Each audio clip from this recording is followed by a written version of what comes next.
Let's party up. Hush, little baby, don't say a word. Mama's gonna buy you a mockingbird. If the bad mockingbird won't sing, Mama's gonna buy a diamond ring. No, you're working with Ethan Van Sciver on this. Are you guys very collaborative about it? Yeah, we're really collaborative, and we get kind of manic. And whenever I get together with Ethan puts in a whole other layer of art on top of the actual art on the page that the reader will never ever see, but that are there. But he will at a certain.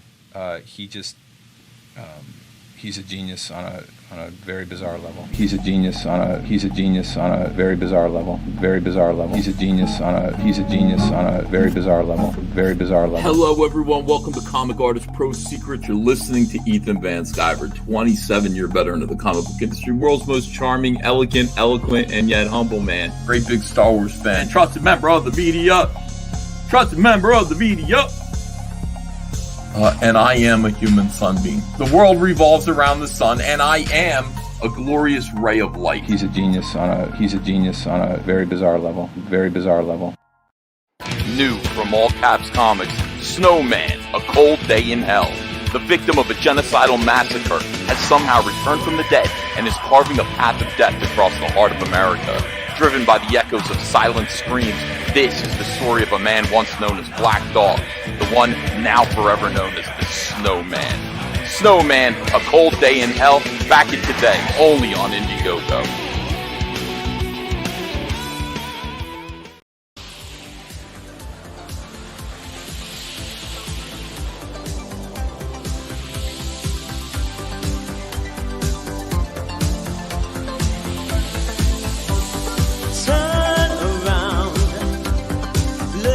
You see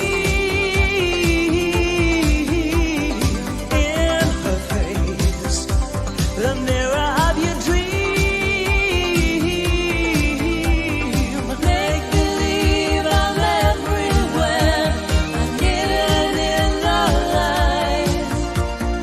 Written on the pages is the answer to a never-ending story.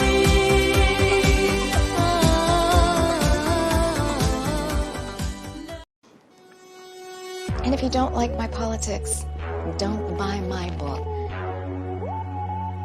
Don't read them.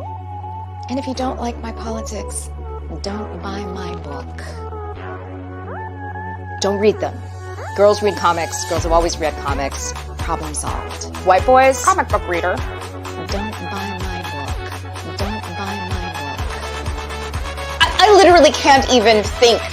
We can have a little conference on that. Would you please get your politics out of my comic books? Don't read them. What comic books are you reading? What comic books are you reading? Would you please get your politics out of my comic books?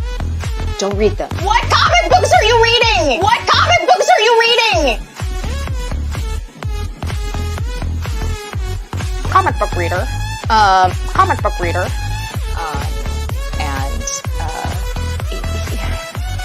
May I curse? White boys, don't read them. We're very worried about comics right now. Independent comic sales are down. Mainstream comic sales are down. Everything in the mid-list is way down. You don't make a lot of money that way. There is nothing inherently masculine of heroism. There's nothing inherently masculine heroism. Girls read comics. Girls have always read comics. Problem solved. Magic! Going into the red on singles and not coming out until the trades. Stores are closing. You don't make a lot of money that way. So, don't.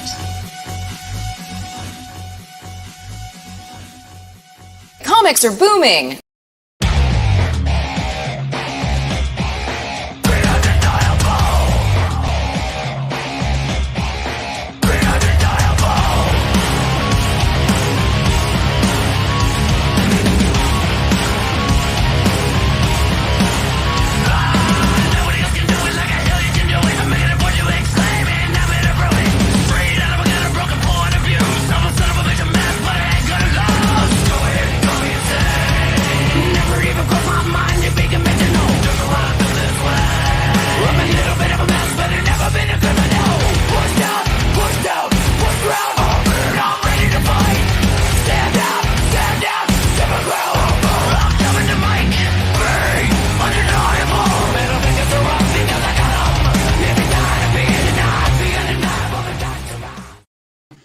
Yes, everyone, welcome to Comic Artist Pro Secrets. I am Ethan Van Sciver, 28-year veteran of the comic book industry, such as it is, whatever remains of it.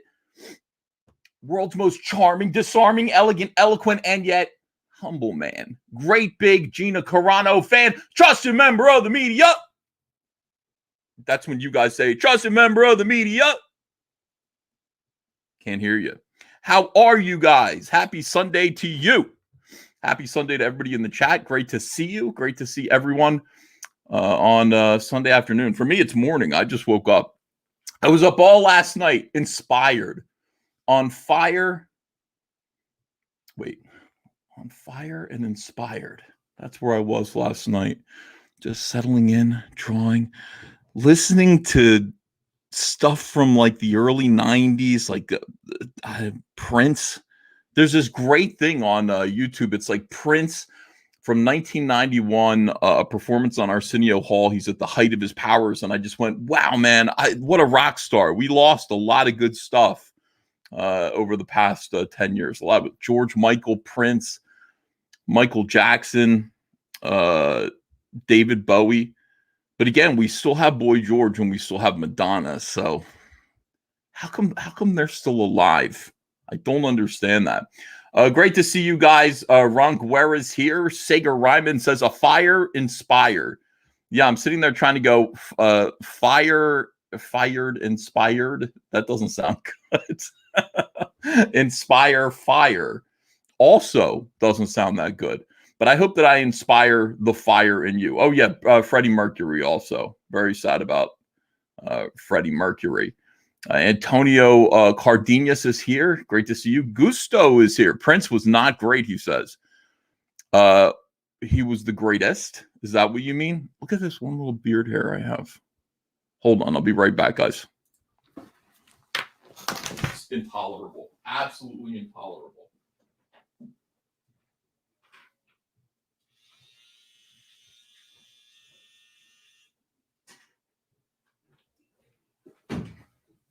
Am I going to look at that the whole time?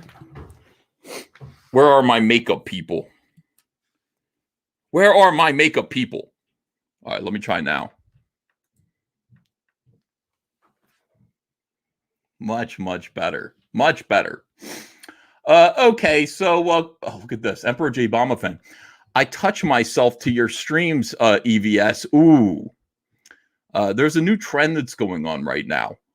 And this new trend is, and it's disgusting. I guess there's an app you can make men look like women. We don't need an app for that. That's already going on in real life. But there's an app that can actually do it for you real quick, without an operation, without surgery, without hormones. This is Emperor J. Obama fan who seems to have done it to himself voluntarily. And I say, please knock it off. Somebody did it to Shane Davis. Shane Davis is actually, Shane Davis looks like a very cute little girl. When I don't know what it is. When I say, look at Shane Davis's little face, and Shane Davis is like, I don't know how old he is. He might be older than me. Shane Davis might be edging up on 50. I have no idea. But when you turn him into a girl, like run him through the girl app, he looks 15. He looks like a tiny little girl, tiny little teenager. It's like you run me through a female app, I look like Linda Tripp. But he looks, he's very charming. Emperor J. Obama fan says, I'd let you noddle my catfish, EVS. No, thank you. Not important. Not anything that I'm interested in doing. All right. So what else is going on? Oh, raccoons in my garbage can. I saw them last night. I saw the fucking raccoons that are turning on the hose and terrorizing Andrea. Andrea came down and she said, I was talking to Zach on the phone, and Andrea came down terrified. She's like, the raccoons are out there again. They turned on the faucet in the driveway. So I had to go out there. We know the raccoons are there, but we never seen them until yesterday. I actually stared eye to eye through the window at the raccoons on my garbage can. They have evolved from just squirrels getting into my garbage can. My garbage cans are getting cucked by larger and larger mammals. Pretty soon, there's going to be a mountain gorilla getting into my garbage at this point. Bigger and bigger mammals. And I saw him eye to eye. And I said, you get the get off of my garbage. And he did. Like, he got off the garbage. But the next, when I woke up in the morning, he'd strewn it all about. I don't know what I'm going to do. I guess I got to put the garbage cans in the garage. I guess that's my my only hope. Emperor J. Bomba fan again says, we did yours last night. You actually look like... Come on, guys. Don't let me see that. Horrible. Let me see. You need a boomstick, says Keaton Smith. Yeah, rifle. I would like to shoot these raccoons. Absolutely terrible. All right, so a lot of stupidity is going on in comics right now. A bunch of stuff. Oh, first of all, before we even get started, we have enough people in here, 725 people in here. I am being sued. A lawsuit was filed against me by Preston Poulter. And you can find out all the information that you want about that. I think Nick Rekieta did a live stream taking apart the filing, a few other people as well. You can go find that information and check it out for yourself if you'd like to. Obviously, by the way, it's not just me. It's I'm one of a group of people who are being sued by Preston Poulter. You can find out that information if you'd like to. Don't ask me about it. I will not talk about it. Okay. This is the thing about being sued. Even though it would be so fun to talk about it, we could make hay of it. We could do live streams about it. We could take it apart. It could be epic content. If I were like a real YouTuber, I would take this apart for content. It's like, hey, guess what's happening today? And blah, blah. I'm not going to do that. Okay. I just hand this kind of stuff over to my lawyers. Let my lawyers deal with this so that I can focus on this. And then you guys can follow it. If there are people there who are YouTubers who want to make hay of it and make content, you absolutely should. But I won't. So if you address questions to me, I will say, I am sorry, no comment at this time. When the lawsuit is over, I will be happy to discuss it. But for now, you guys are just going to, you guys can figure it out. You guys can talk about it all you want amongst yourselves. And I recommend you do. Stuff like this is, fun gossip. So feel free. Justin J Money Show McClure says, I'm stream sniping you, Pie Man. # crack pack. Well, hello to the crack pack. I didn't, I guess being stream sniped is okay. Let me see. Nick streamed about it. Get on Nick's stream. EVS says Angry Battling. Can't. I'm the defendant. I will not talk about it. We will just watch it go down. But the important thing is that, we take care of this in a very mature way. It's going to be, it'll be interesting. And I told Andrea, we're going to be sued. The more money we make, the more we're going to be sued. You realize that. That's just the way it is. And so we are, that's why we have lawyers. That's what it's all about.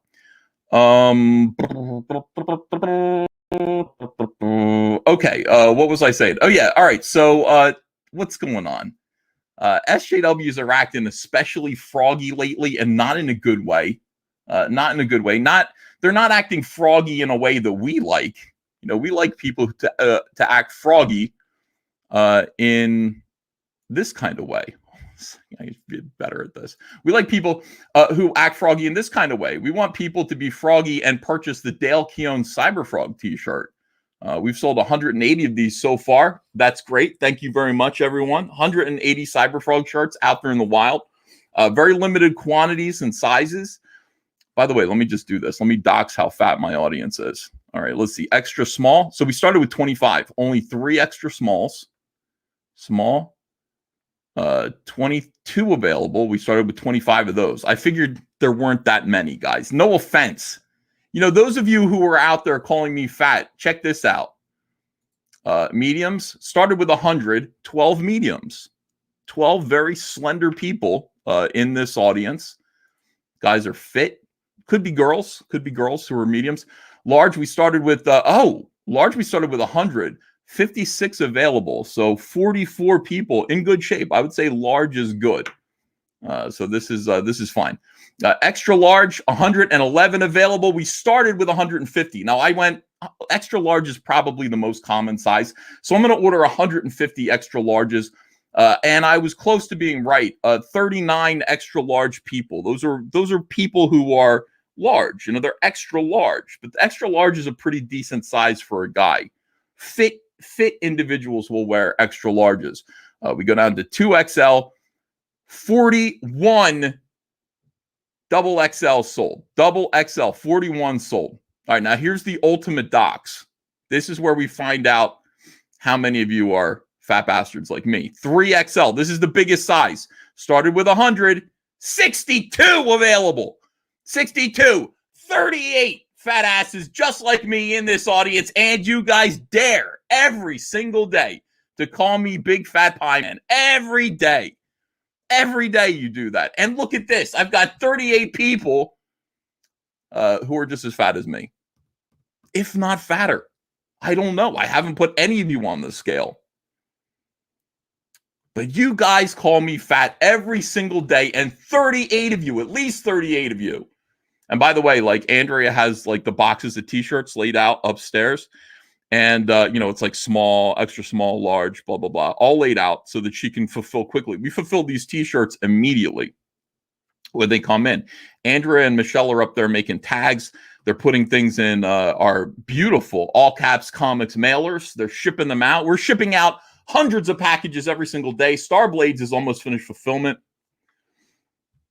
And anyway, I'm looking at the boxes. She's like, yeah, I got them here. I'm like, okay, so all of these boxes are basically halfway empty.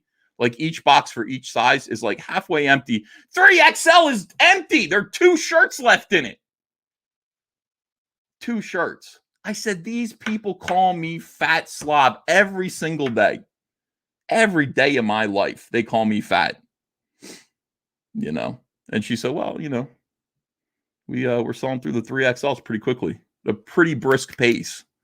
I'm like, I love these people. Absolutely. We love you guys. Thank you so much. And it doesn't matter. We love you at any size. You are loved at any size. We're not saying that you're beautiful at any size, but we are saying that we love you at any size. And that's important. I think that's honest and that's fair. Fatness together. That's right, Jason Smoot. Fitness alone, fatness together. That is... That's all Caps Comics. Anyway, you can order a Dale Keown t-shirt, whatever your size is. We love you. These are high quality shirts. Everybody who has gotten them has been very excited to have received one because they're beautiful. They are high quality, silver ink on the back and everything like that. The All Caps Comics logo on the sleeve with 2 different colors. We got yellow and white instead of just white. We went all out with these shirts, spent a little money to make them real. I mean, they look like something that you would get. My whole thing was, I want to make a t-shirt that looks like, you got it at Disney or Universal Studios after you went on Cyberfrog the Ride. Like you just got off of Cyberfrog the Ride at All Caps Comics theme park in Orlando, Florida. It's going to happen one day. And then you got I went on Cyberfrog the Ride. Here's my t-shirt. And I think we've done something like that. I think we've come close. This is beautiful. Look at this nice distressed edge on the side. We didn't just put a rectangle there. We made it look like Dale Keown personally, with the help of Kyle Ritter, got you in front of him, used you as a canvas, painted Cyberfrog right on your tummy. Right on your fat tummy. I mean, right on your tummy. Right on your tummy. Anyway, the link to get one of these, I better turn that off. The link to get one of these shirts is in the description below. And don't miss out because we do have limited quantities. I ordered 100 of most of the sizes, 150 of the extra larges, 25 each of small and extra small. And that's it. After that, that's it. We've got a nice Salamandroid t-shirt coming in mid-June. We've also got the All Caps Comics baseball caps being replaced July 6th. July 6th, they're going to come in. And we'll have plenty of these beautiful baseball caps for you guys. Emperor J. Bama fan says, would you fit on Cyberfrog the Ride EBS? There is nothing more humiliating than me going to a theme park and getting on a roller coaster with Andrea and any of the kids. There's nothing worse. Here's why. You guys, if you go on a roller coaster, you know what I'm talking about. They have the come down, right? Like a big shoulder harness. And I don't even think I'm that fat. I don't think I'm that. I've seen bigger fatzos than me. Usually I'm, at a fat camp when I see that. But I've seen bigger fatzos than me. And so I don't understand why this is the case. I sit down in one of these roller coasters. The shoulder harness comes down on Andrea. And it's like, and Andrea's okay. She's got big. All right. But the shoulder harness comes down and goes click, click, click, click, click, click, click, click, click, click, like that, right? Several clicks as it goes to fit her and tuck her tightly into the seat. And then boom, seatbelt in, no problem. With me, the shoulder harness goes click, and then it won't move anymore. One fucking click. And then some teenager has to put his foot on it to get it to come down. And then it might click a second time. And then he's got to just shove it down so that he can put the seatbelt thing into the. How fat am I? I am not that fat. Why do I only get one click to get the shoulder harness on? Everybody else, click, click, click, click, click, click, click, click, click. Me, click. Drives me nuts. So no, well, okay, look, if and when I do make Cyberfrog the ride, and I will, and it is going to happen, I will make sure that there's a whole separate compartment, a whole separate car for people who want their dignity when they get onto the ride. When they get onto the frog roller coaster, they want their dignity. They want their dignity. They want their egos massaged a little bit. I will make it so that it starts clicking right at the top. Click, click, click, click, click, click, click, click, click, click, click, click, click, click, a bunch of clicks. Click, like that. And then in. And you're going to feel like, boy, there was a lot of leeway there. I could expand outwards and still get some more clicks. So that is Charlie's London's here. She says, on some rides, I barely make it over the height marker, which ways you're tall enough to ride the goddamn thing. Charlie's, how small are you? Are you really small? Are you little? Sonny Crockett says, Ethan equals a blimp. I'm not though. I'm not. Yeah, I'm just not.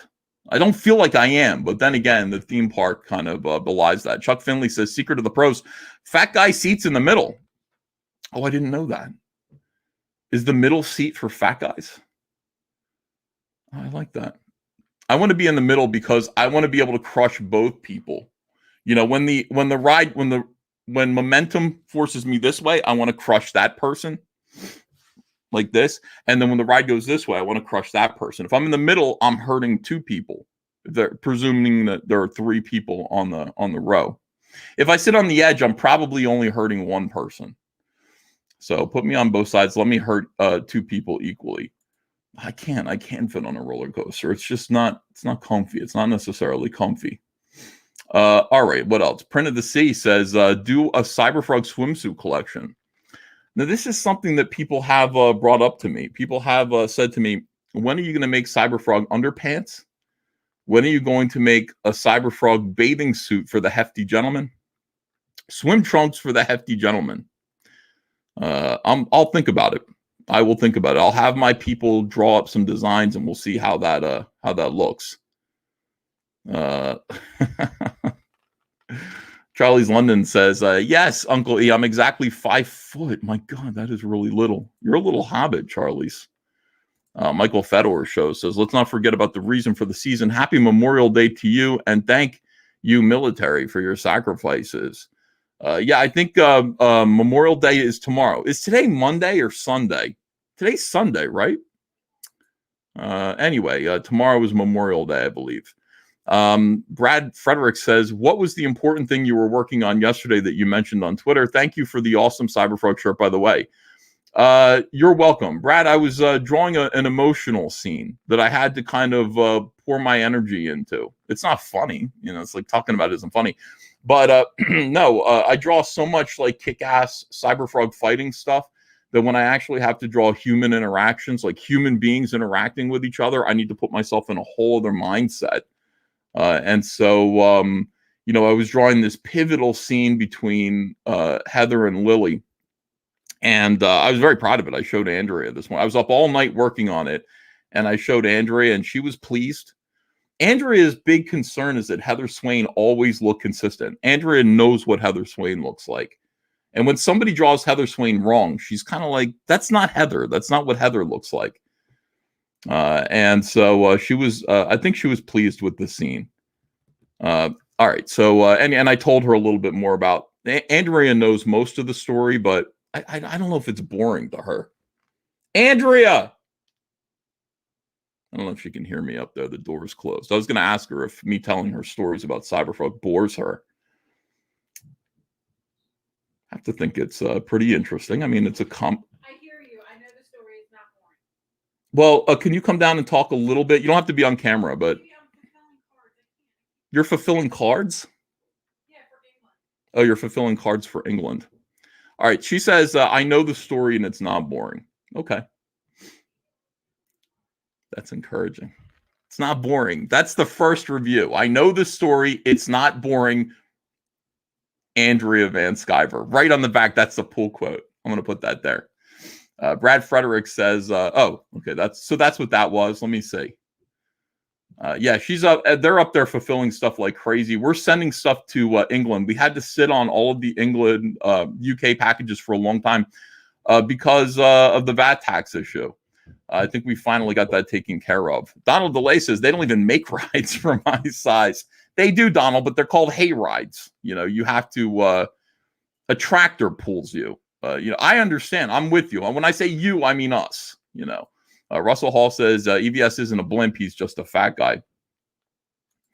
Vagabond Ninja says, good to see you streaming. Hopefully you were away picking up more all caps caps. Need one ASAP. Yes, they're coming July 6th. I can't even get onto the show. I've got a million diversions to get around first. Let me catch up with you guys. All right, I think we're good.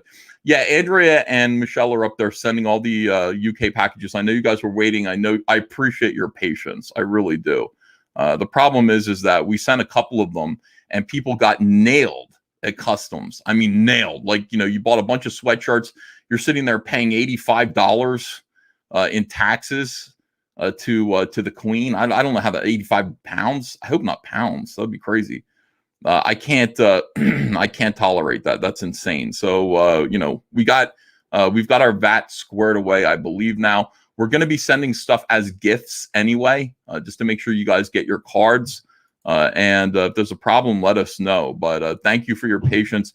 It's not our fault. We're Americans. We tried to tell you. Hey, Brits, we tried to tell you, and you didn't listen to us. You decided to fight us twice. At least twice. You came around, though, in the 40s. We appreciate it.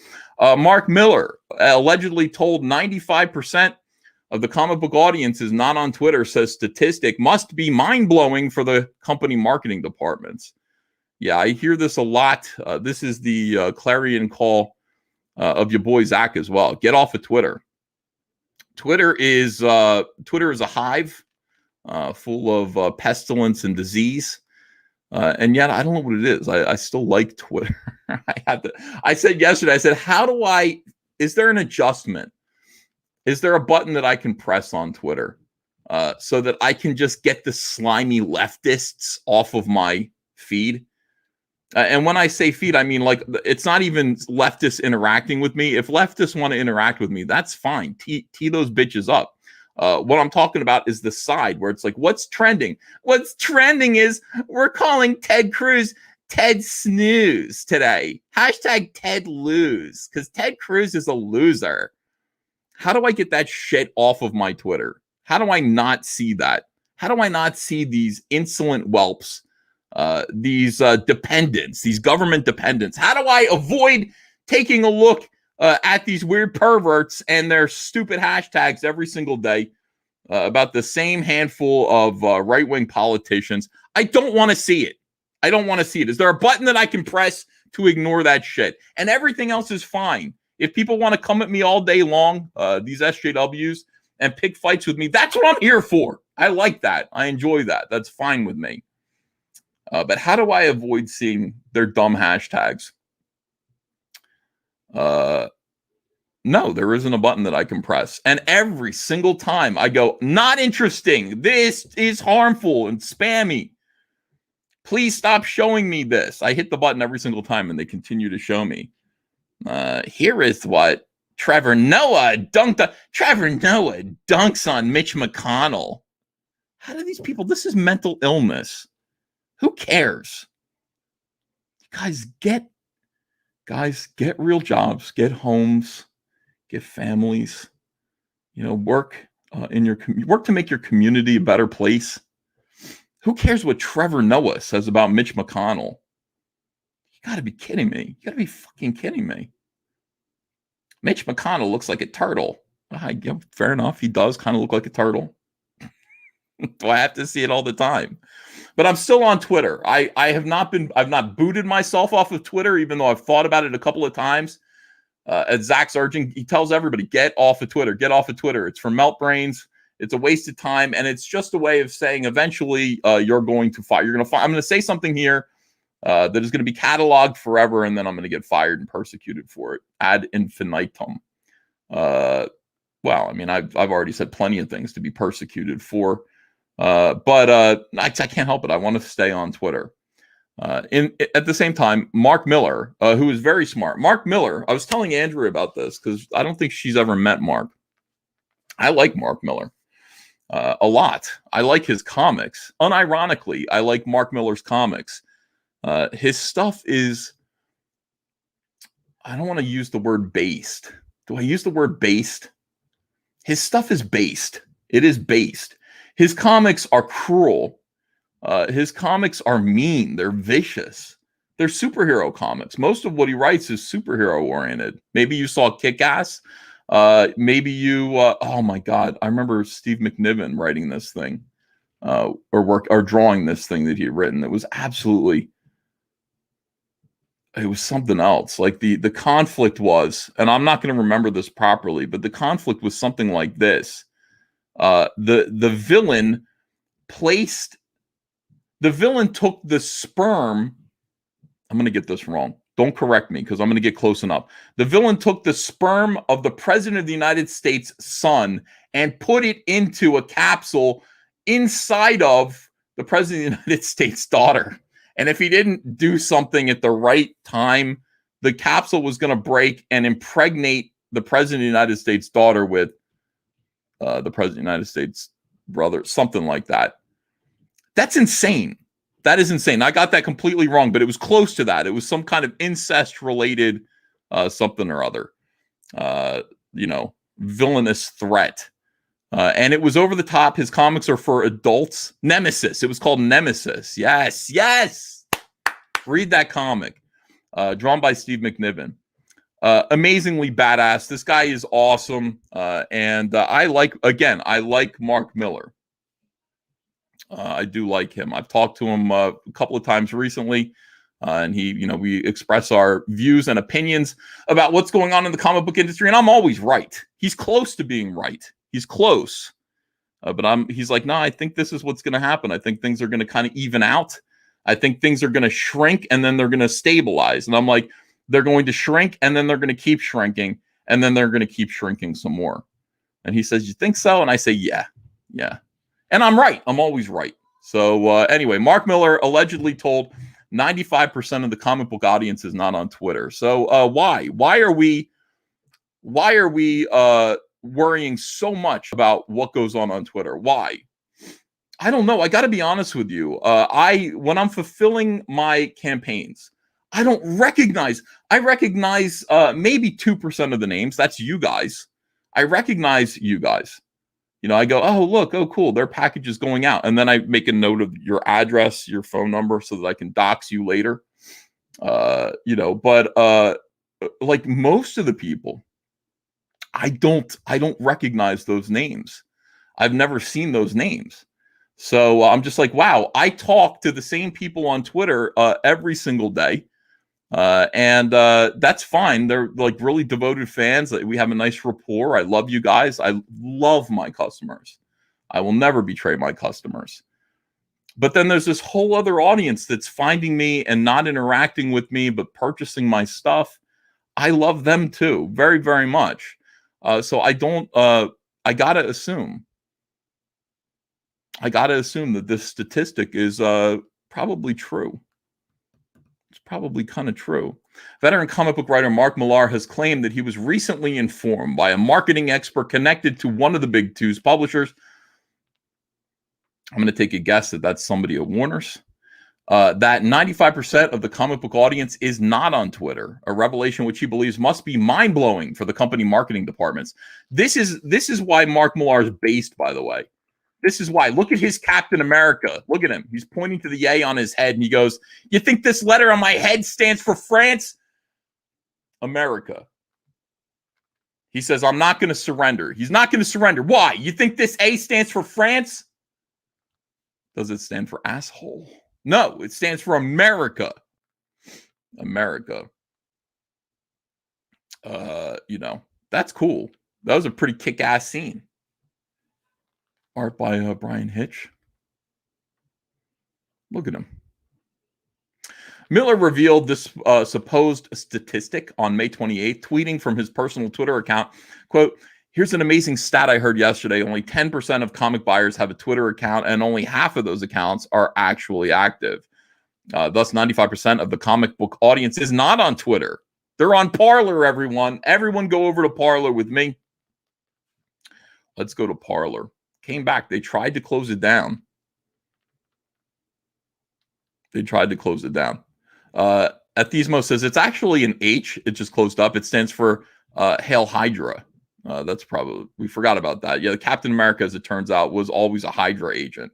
He was never really an American. Thanks, Marvel. Great job, a-holes.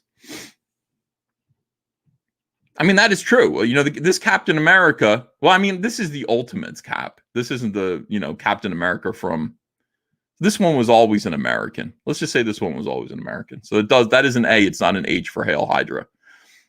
Thus, 95% of the comic book audience is not on Twitter. Okay.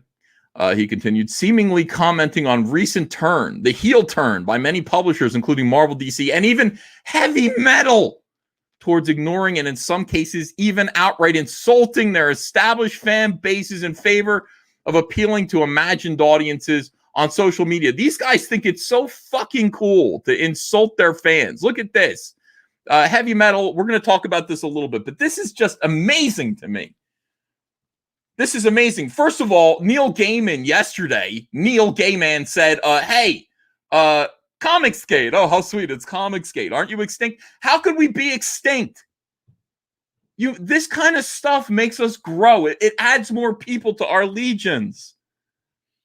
Comicsgate isn't just a group of fans. It's just people who are going, hey, what's going on? Everybody who kind of wakes up to this, everyone who accidentally gets red-pilled to what's going on in comics and the shitty attitudes of the creators therein as the comic book industry continues to shrink and lose ground to Japan,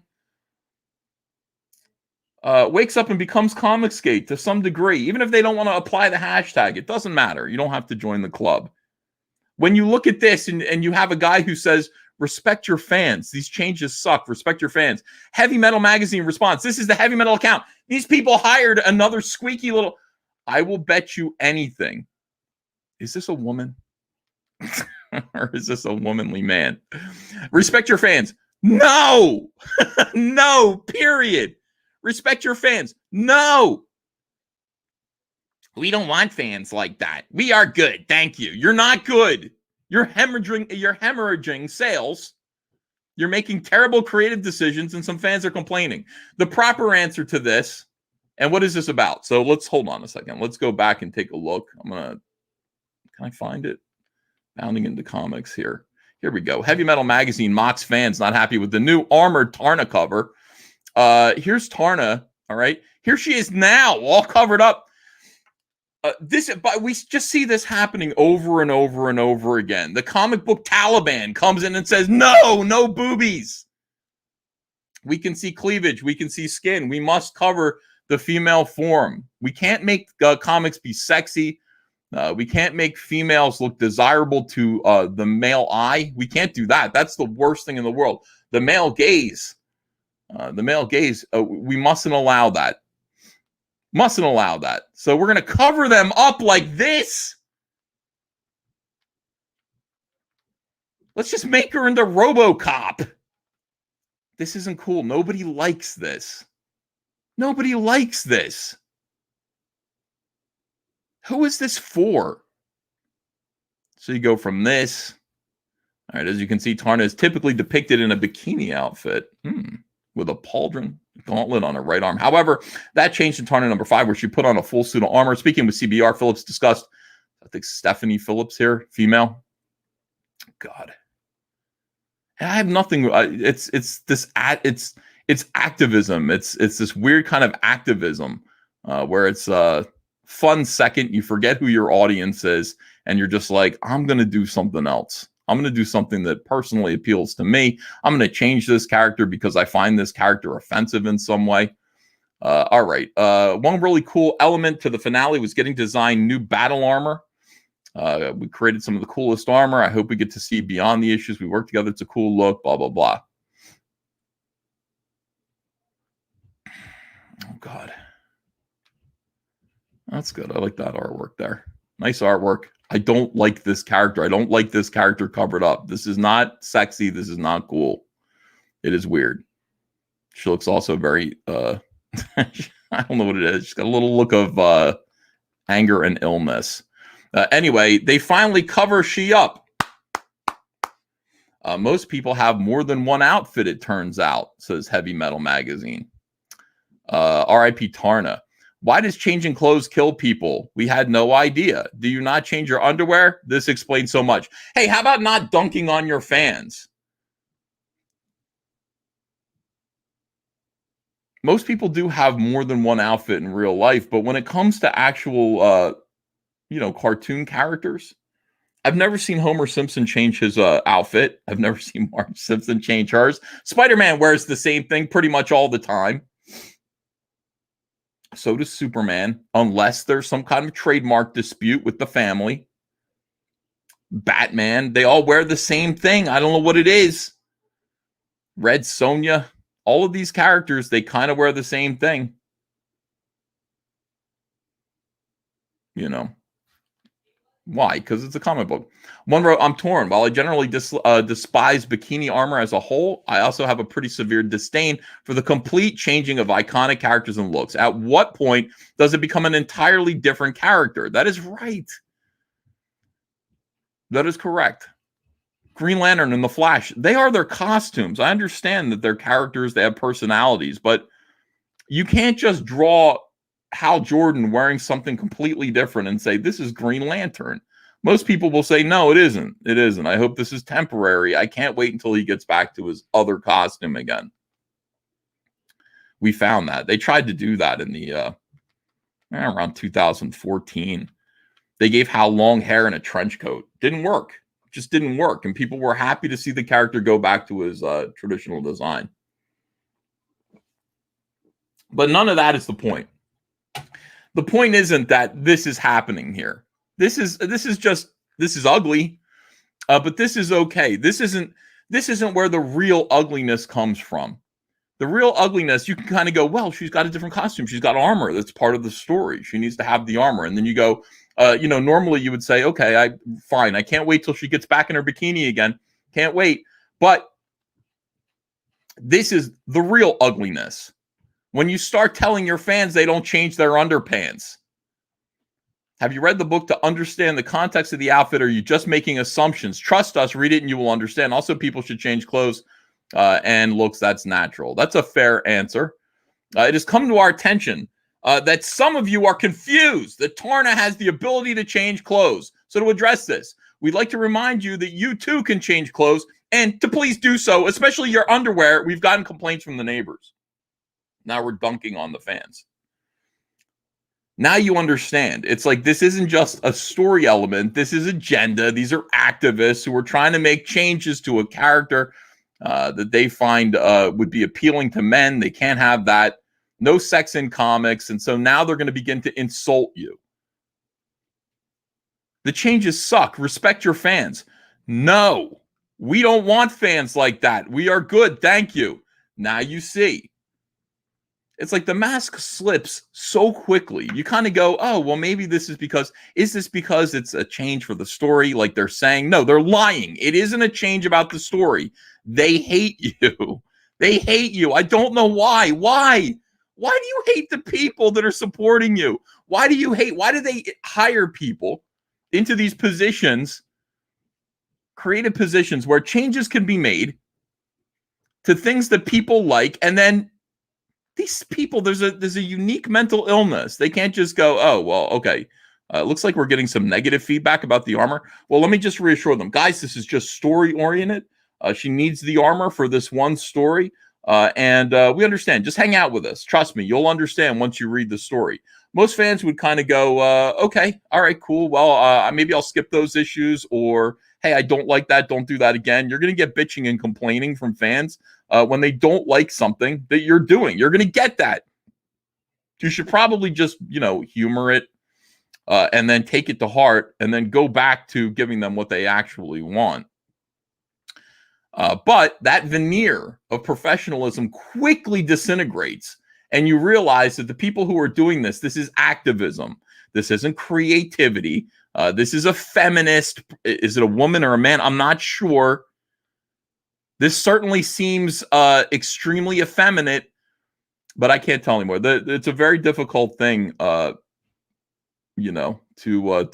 distinguish between SJW men and women. They're catty, they're rude, they're stupid, and they all sound exactly alike. I'm going to guess and say this is a man, because there's no wow, no. But at the same time, SJW men talk like that too. They would go, no, question mark. We don't want fans like that. Wow, we are good. Thank you. Okay. See ya. That is how they normally talk. But this is this attitude here, this stank attitude. This is SJW. This is activism. F you. It's just F you. We're going to do what we want. We don't want you. Hey, we're doing these comics for us. We're not doing them for you. We don't want fans like you. Well, we are the fans. No, we don't want you. Well, who do you want? I don't know. Somebody else who likes this. Well, there isn't anyone. Characters can change costumes. It happens all the time. I just wish this didn't have to be something political. Want to change costumes? Then change it. And that's right. It is obviously political. It's obviously political. Want to change costumes? Then change it. No need to bash revealing art or old outdated values. Old outdated values. The things that you like are outdated. I put it to you that Heavy Metal Magazine is outdated. And if you have any fans left, hang on to them and cherish them. Who reads Heavy Metal Magazine? What does that magazine sell? What is its circulation? It can't be very good. You guys really need to cherish your fans and do better. All right. Because that's bullshit reason. Want to do it, then do it for artistic reasons and leave it at that. Plus, making fun of fans that give you money, this is just more people becoming Comicsgate. Gives a very immature look to the company. Please learn from the mistakes of NA Comics, idiots, making fun of the fans to the point a single Japanese comic outsells all of Marvel and DC. We did. We did not change it for any political reasons. We did it because it made sense in the story and gave the character a chance to grow. This is all pretty clear if you read the series. Why are you talking to the fans this way? Why? Oh, my God. The new people running Heavy Metal must really hate their fans. Why do you hate us? Heavy Metal Magazine responds to, and this is a perfectly reasonable question. Why? Why do you hate the fans? I mean, again, I used to say this all the time before I even was Comicsgate, when I was still surrounded by SJWs and just kind of living in that world. I'd say, look, the fans, here's the thing, like as a comic book professional, we're like major league sports, like figures. I used to go to baseball games, and my dad raised me on the Phillies. I love the Philadelphia Phillies. Shut up, all of you. Love them. But at the same time, when they would F up, my dad would be like, "Ya bums, you filthy, dirty, rotten bum. What the? How?" And he would start yelling and calling them names. Every time I talk about liking the Phillies, though, I got some other baseball fans who are like, "Your Phillies suck." I'm like, "They're my Phillies." They're doing okay this season. I like them. Stop with the Phillies LOL, says how's your father. Stop with that. But anyway, the point is this. That is the right of the fan. The customer, the fan. We stopped calling them fans. We started calling them customers. There was a time when you could just call your customers your fans. Clearly, they are fans. Fan is short for fanatic. They are interested in what you're doing. They purchase your work all the time. They have strong feelings and emotional ties to what you're doing. They're fans. But there's a certain breed of professional that takes that for granted and just assumes that these people are always going to be there. So we had to stop calling them fans and start calling them customers. Would you abuse your fans? I guess these people would abuse their fans. Would you abuse your customers? Now that makes you a special kind of a-hole. A customer is just somebody who comes in and buys a product. Thank you. Here's money for your product. Thank you. Have a nice day. Customer is always right. Customer is always right. It doesn't mean you have to do everything that they tell you to do. If somebody says to me, hey, Cyberfrog and Heather should have a love affair, and they're a fan, I'm not going to do that.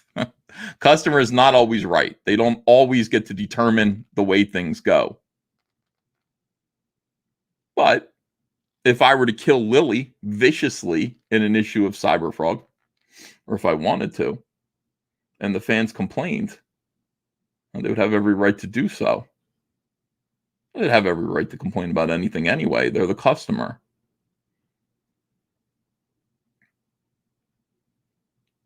Somewhere along the line, people just kind of forgot about this. They forgot how to just kind of take, you're a bum. Hey, you bum.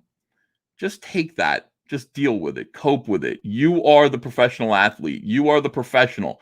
The fans, the customers have every right to boo and hiss when they don't like what you're doing. They have every right, and you just have to take it. I didn't see any of the Phillies getting upset and going, hey, listen, Harv. Hey, Holiday Van Sciver up there calling me a bum. You don't understand. I have a sprained wrist. And not only that, my wife yelled at me and whatever it is, whatever his excuses are. Look at my batting average. I'm pretty close to a 300. What are you batting, Harv? They don't do that.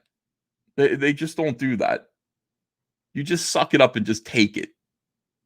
You listen. Every now and then you listen. Customers probably have a point somewhere. But to actually respond like this is insane. Look, think about your question realistically. You are an adult, we assume. Would it make sense for a company that works so hard to create and bring new art to hate its fans? Or are you just uncomfortable with change and growth? Change happens, guys. Accept change. Are you uncomfortable? You're an adult. Why won't you allow us to change and grow? You're just uncomfortable. It's your fault. It's not us. Yes, Holiday Van Sciver. Some of you have met my dad. My dad's name is Harvey, but his nickname is Holiday, and he wants to be called Saint Holiday. He wants sainthood. My dad is very close to behaving like me. It's just uncomfortable. Is it you? Like, what's wrong with you? You're uncomfortable with change and growth. Do you hate us because we've grown out of the box in your comfort level? Sit with that. We love our fans, but they can either grow up with us or stay behind clinging to an idealized past. SJWs. SJWs. Who let this person, Heavy Metal, whoever is handling your Twitter, fire them. Holy shit. Fire them into the sun.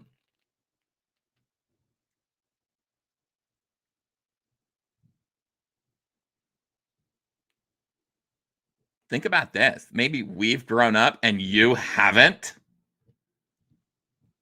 I assume you're an adult. Why aren't you growing up with us? We're taking over Heavy Metal and we're making it this.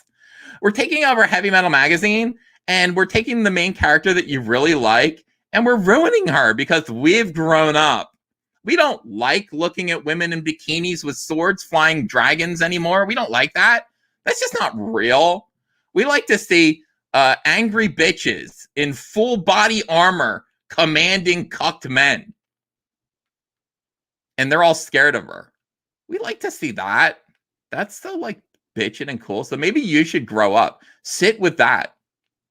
Sit with that idea. Those of you who change your fantasies. Whatever you fantasize about, could you change it? Could you grow up? Let me read this again. This guy's saying, you must really hate your fans. Why do you hate us? It's awesome. Why? Why do you hate us? We're buying your comics. Why are you talking to us this way? And if this isn't hatred, then I don't know what is.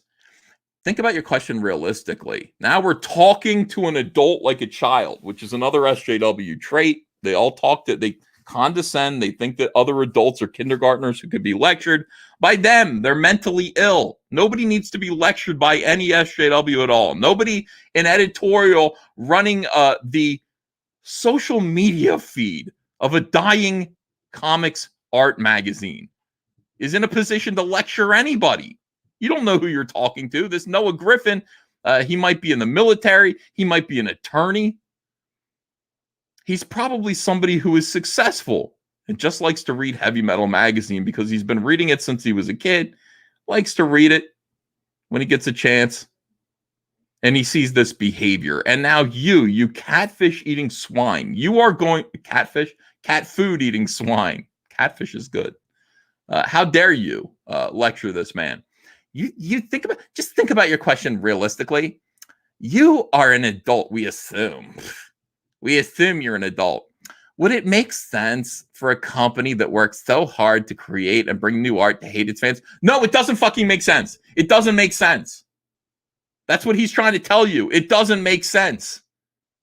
And you're talking to your fans with absolute and complete and total contempt. It makes no sense at all. Hence why we're baffled. So it's either that you're speaking with contempt for your customers and mistreating them, which is definitely, prima facie the case. Is it prima facie or prima facie? Prima facie. Facie is better. Or it's this. Maybe it's his fault. Does it make sense for you think that we would hate you? Or is it just that, like, you're an asshole? Which is what he's saying here. Either, here's the thing. What makes more sense to you? We're assholes or you are?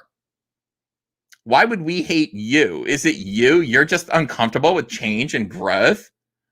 Do you hate us because we've grown out of the box and your comfort level? Just because we've evolved past you? You're mad because we've matured and you haven't? Talking about a magazine. Talking about a comic art fantasy magazine with half-naked bimbos riding dragons. We've matured. We're still doing the magazine, but like we've grown up past that. We're not here to give you the product that you want.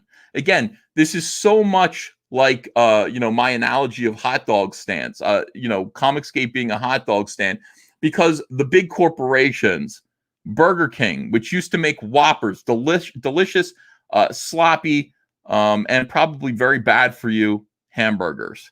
And then some disgusting vegans, some creepy, gross, patchouli stinking hippies, who don't know how to run a business, get into Burger King and they go, we can't sell this stuff. People need to grow up and worry about, like, I don't know, can we just change the meat? They're hurting cows. We need to start selling soy patties instead. Let's change the Whoppers to the soy Whopper. Soy Whoppers. And when you come to the cashier and you order a Whopper and you want your meaty burger, and we give you a vegetable substitute patty, and you complain, we say, why won't you grow up? We've evolved.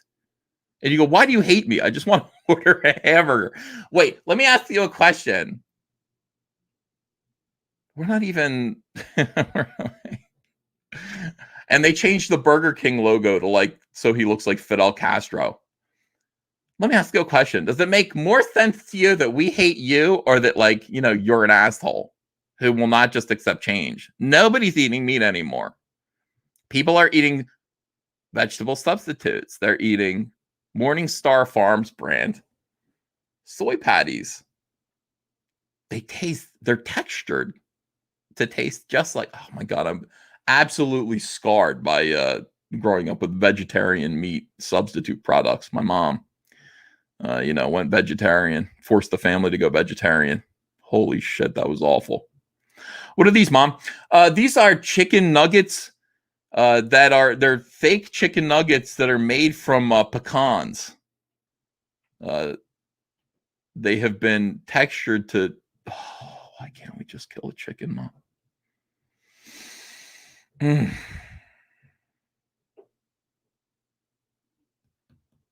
Why?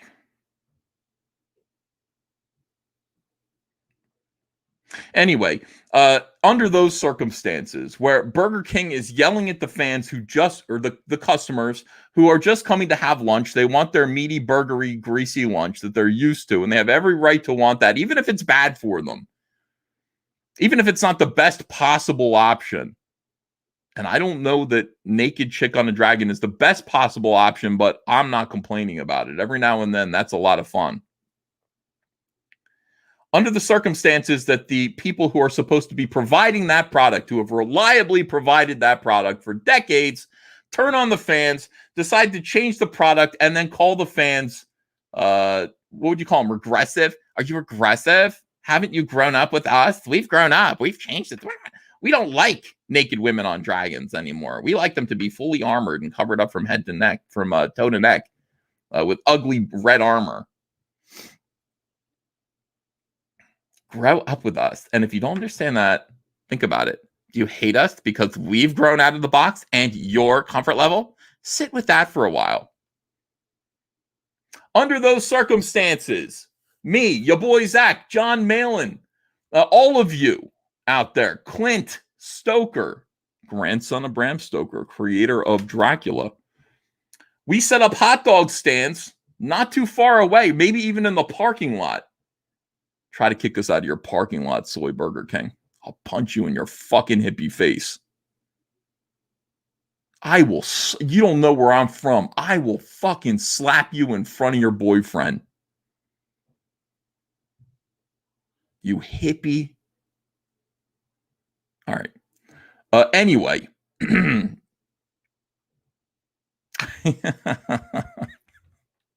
I'm setting up my hot dog stand right in your Soy Burger King parking lot.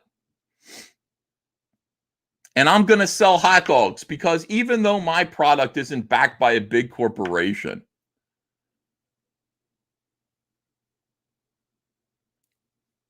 I am still providing a product that people prefer. Under these circumstances, I will win. This is the simple premise of Comicsgate. When you see this, when Heavy Metal Magazine is talking to their fans like this, your fans become my customers. Do I have the money that Heavy Metal Magazine has? I don't know if I do. I'm going to say no, I don't. Just keep my hot dog analogy. I'm poor. I'm po. I don't have this kind of money, but I have a better product. And that's what it's all about. Cartoon lady wear more clothes now. How PP become big PP if can't see lady skin. Outrage, basically Pearl Harbor. Change lady back. Now they're denigrating the customer. This weirdo here. Me only achieve orgasm if cartoon lady not wear many clothes. All right. So now they do this. They go, oh, well, what do you masturbate to this material? Is that what it is? And now you can't? And this is the final insult. This is sadly close to some of the responses. We've ruined the thing that you like. We've ruined the sexy thing that you like. Sorry that you can't beat off to our product anymore. Oh my God.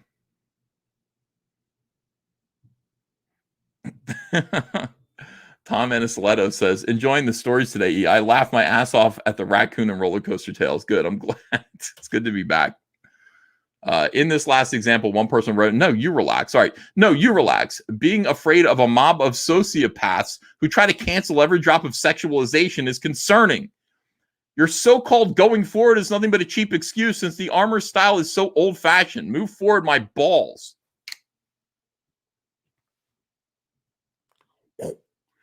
Shemeta Masuda just basically slapped him right across the face. You're laughing. You're saying that we are chronic masturbators that are masturbating to your magazine.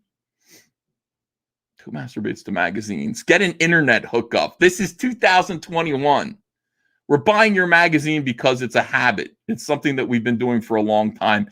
And we used to enjoy it. And now you're insulting us? You choosing beggar, and then you grab him and you like this. You give him a slap. You understand where I'm from? I grew up in New Jersey. Like this, right in front of their boyfriend. And when I say slap, I'm not saying a woman. I'm saying you're slapping a man in front of his boyfriend.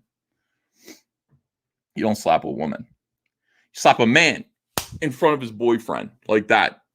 Talk shit some more. Like that.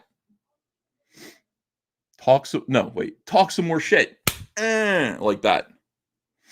Yeah. You understand? I grew up a town over from Camden, New Jersey, in a small, lovely hamlet called Merchantville. It's really nice. It's actually they pipe in Christmas music, from City Hall during the holidays. You walk down the street and it's like, just hear the sleigh bells ring-a-ling, and everybody has a little skip in their step. Urban, New Jersey, smacking some bitches. One town over from Camden. Trust me, I know. I've grown up around black people. I know what it's all about. I'm very urban in my Merchantville, New Jersey.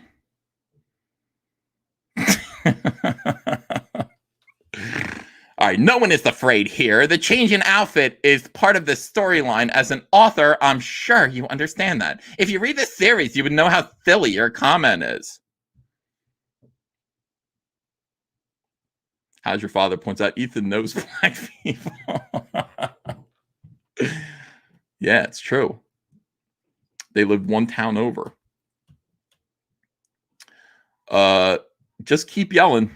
Just keep insulting. If you would just read what we're doing. And now I'm pretty sure that this is a woman. It's got to be.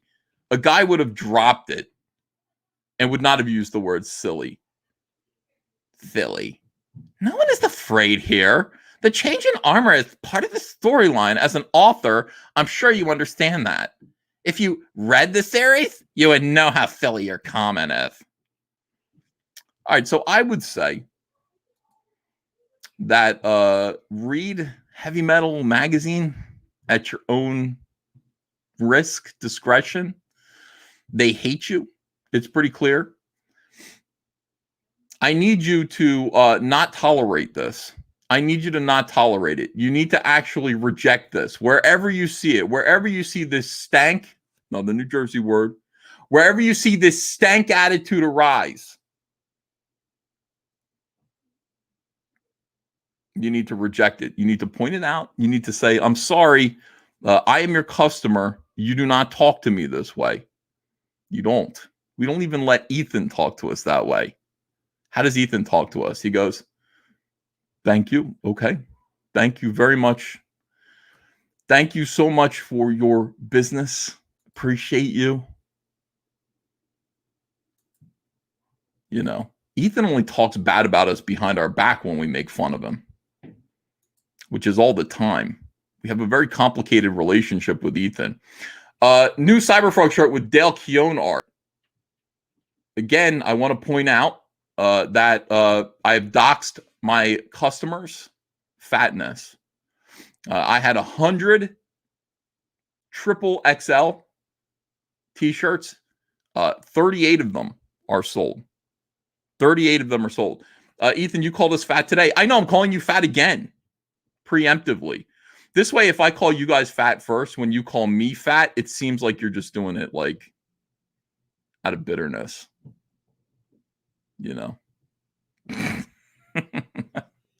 If I call you guys nerds first, when you call me a nerd, it just seems like you're copying me.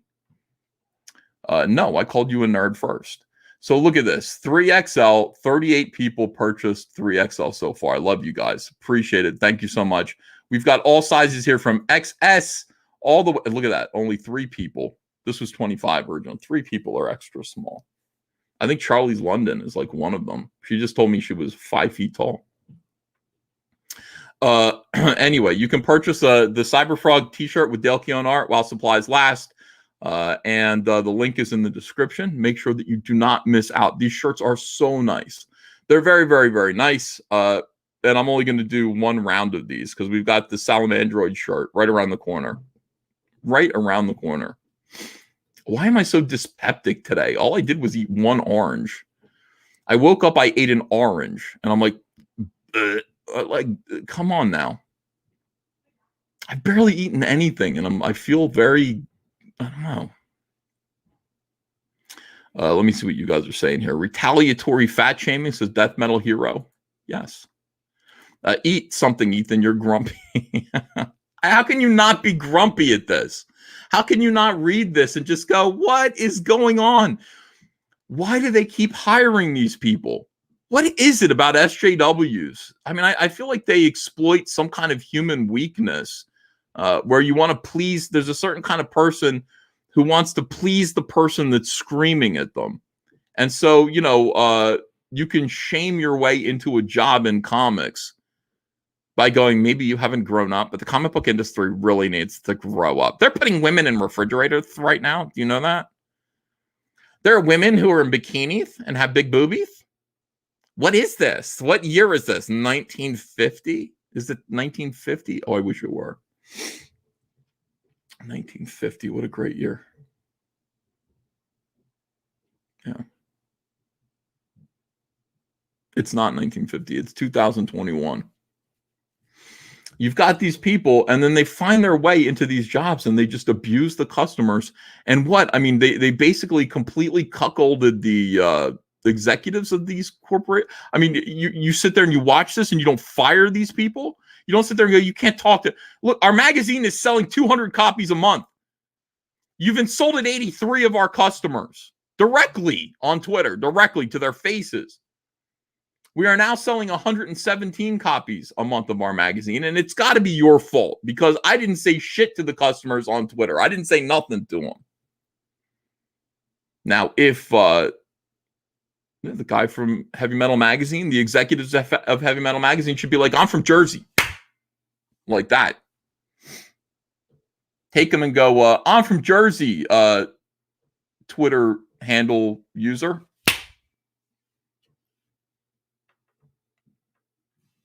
But they don't. And that is most of the problem. Black Tiger 001 says, slap a bitch. Not a bitch in the sense of having a poochie. It's a poochie. But a poochie that ain't having any damn sense. Tried to push me. That's right, Black Tiger. We got to slap these bitches. This is not a call to violence. I mean this hypothetically, metaphorically. I'm not saying literally. I'm just saying, with words. Ron Barrett says, I'll dox myself and admit that I am one of the 3XLs, but I don't make fun of EVS. Thank you, Ron Barrett. Finally, somebody with some sense and decency around here. It's rare. It's rare that you find somebody with Ron Barrett's level of decency. Yeah. Mick Fright. Andrea must just be so used to the odd noises. Andrea, am I being too noisy down here? Let's see if she said, I don't know if she's listening right now. They'll clip you regardless. They will never clip me. Never. They all want to. They're not doing it. I'm not going to allow them to. I'll say whatever I want to say. No chance of being clipped. No chance of being gelded. No chance. Indiana Jeremy says, wow, Ethan did the math right. I'm impressed. Thank you. Yeah, I know my calculus. It means you plus me equals us. Trevor Nielsen says, publishers think SJWs are in to a magical, mythical audience of elves. They hire them only to find out they are imaginary. Yeah, they all imagine there's an audience out there that if they could just get rid of the chuds. They don't realize that we're all chuds. Everyone in comics, every customer of comics is a chud by their definition. All chuds, 100% chuds buying these comics.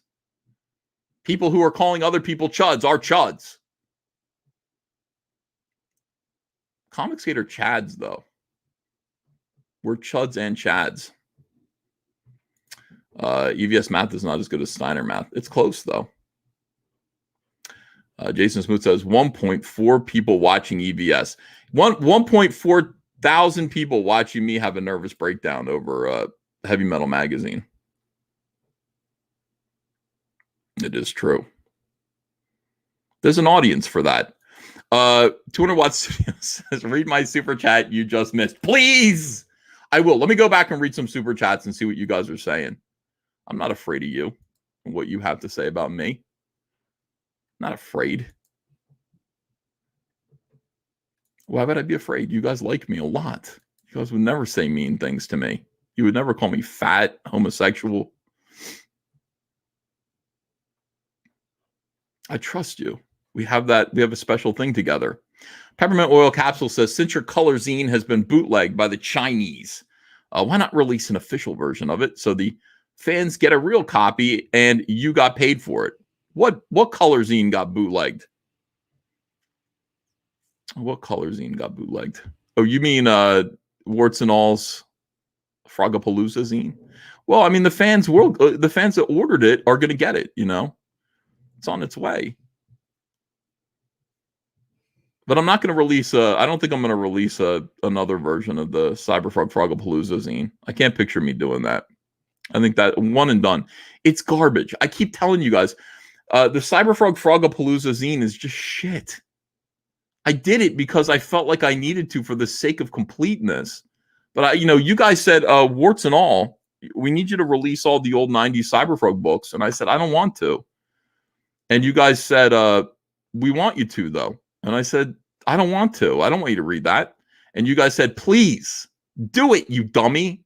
And then you started calling me fat. And then I started to get these notes nailed to my door. Some of them were threatening. Most of them were just, actually, they were all from UPS saying, why aren't you answering your doorbell? We have a package for you. So anyway, but I did get notes. Technically, got notes glued to my door demanding things from me. Night letters. You would call them night letters from UPS.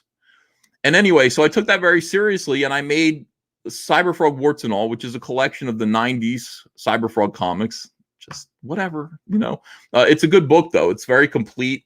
I've written many essays in there condemning people. Wrote this whole nasty screed about Regis Philbin. I don't know why I did that. What did Regis Philbin ever do to me? I don't know. Seriously, it took a long time to just excoriate him, and then he died, which was really sad. Probably not because I excoriated him in Warts and All. But there's also a bonus book called Cyberfrog Frogapalooza Zine, and that's stuff that isn't even good enough to ever have been published. Like Frogapalooza Zine is like the Cyberfrog comics that I did when I was 19, from the year 1993 to 1994. Never been seen before, never published, just infantile. If you think I'm stupid now, you should have seen me. If you think I'm stupid now, you should. Wait. If you think I'm stupid now, you should have seen me 18 years ago. 28 years ago. 18 years ago, too. 28 years ago, I was way stupider than I am now. And you're going to find that out because it's in Frogapalooza Zine. There's no way I'm going to reprint that. If you ordered the executive edition, you will get to see. Babolski says, I was going to join your Patreon, but I don't see the private concert tier. What do I have to do, frog fucker? Private concert? I'm not putting on concerts. I'm not doing that. You want me to play the piano in private? Fred Flux says, these people buying OnlyFans and shipping men are telling us to grow up, EVS. No. Google what metal means. Hugs and kisses. Thank you, Fred Flux. Yeah, it's supposed to be metal. Heavy metal. And that doesn't mean you're going to dress her and drench her in big armored metal suits. That's not what people were expecting. They want metal. They want headbanger shit. Nothing wrong with that. There is nothing that there's nothing that a heterosexual man wants that is inappropriate. Nothing in a comic book. Go ahead and put it in there. Cumberbatch Pepperpot says, "Can we have Cyberfrog toys made by child slave labor camps at Smiller's house instead of in China?" You think he's up for it? Smiller, these are the paint steps. John Malin's here. He says, "I'm not even high. What a beautiful day." John, I'm glad it's a beautiful day for you. I'm not so sure about. Bobolski says, "Yes, Ethan, I can only live off your ancient piano streams for so long." All right, so I'll do another piano concert. I don't sing very well. I mean, it's been a while. I used to sing all the time, but then the song was beaten out of me. The song was strangled from my heart. It's been a while since I've expressed myself through music, but circumstances being what they are and what they're bound to become, it might be time to write some songs again. Yeah. Or to reinterpret other people's songs in a beautiful way. Uncle EVS, what did you say about heat banging? I think it said head banging. All right, let me read some more super chats from you guys. Just fly off into these flights of fancy. 200 Watt Studio says, "No stream, sketch and Nasser snuggle day, Ritz." Sometimes I don't know what you mean. Oh, that's Dan Shaheen. That was from sorry. OC Steve says, "Cannot wait for my Keone tea to arrive in SoCal." I can't wait either. It should be on its way. Angry Baneling says, "Praise the sun." Thank you. Emperor J. Bomafan says, "Do you find me sexy, EVS?" No, I find you disturbing, and I would use that picture that you have now as an emetic. It would be, let's say that I accidentally drank poison. I would look at your photograph and I would vomit up that poison, presuming that the poison is something that could be, you would vomit it. It wouldn't hurt you worse to let it come up a second time. So I would use your photograph as an emetic to induce vomiting. And that's just, it's important. Other people use, there are other ways to induce vomiting, but that's a pretty convenient way. Jay Gat says, "Caesar on Sunday, hail chat." Well, thank you, Jay Gat. Let me see. Watch out for the black bears in Jersey, says Slade Wilson. Yeah, well, I think there's one in my backyard, but I could be wrong. I told Andrea that. So I think there's a bear out there. She said, "No, don't tell me there's a bear." No, I think there is. Roger H gives me a thumbs up. Let me see. Angry Baneling says, "Nick streamed about it." Okay, so this is about the Preston Poulter lawsuit, which I mentioned at the beginning of the stream. I'll mention it again now that we have 1,533 people watching me. You watch me and I watch you. We watch each other. I'm being sued. Me and two other individuals are being sued by Preston Poulter. You feel free to use the internet to find out why. I will make no comments about it now. I will comment about it, obviously, when it is no longer an issue.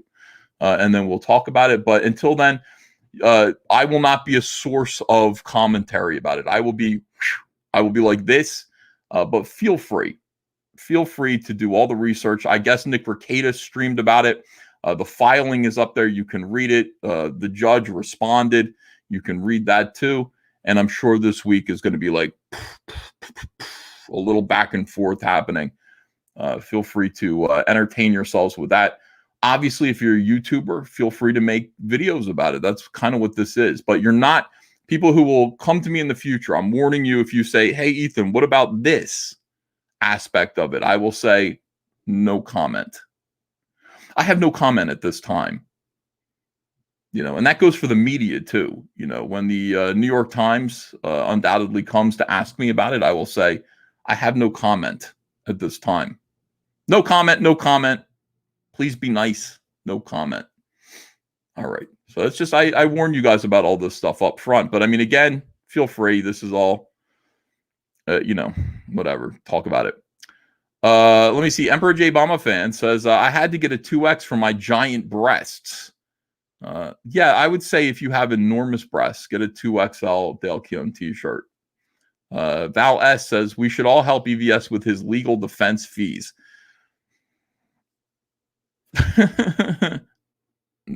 Thank you, God. I love you too.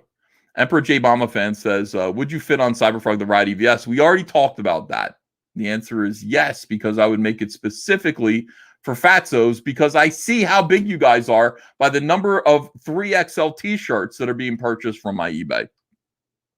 I would not go into designing a ride specifically for fans of Cyberfrog in the dark. I would not be blind, because we already did an experiment. We had eBay.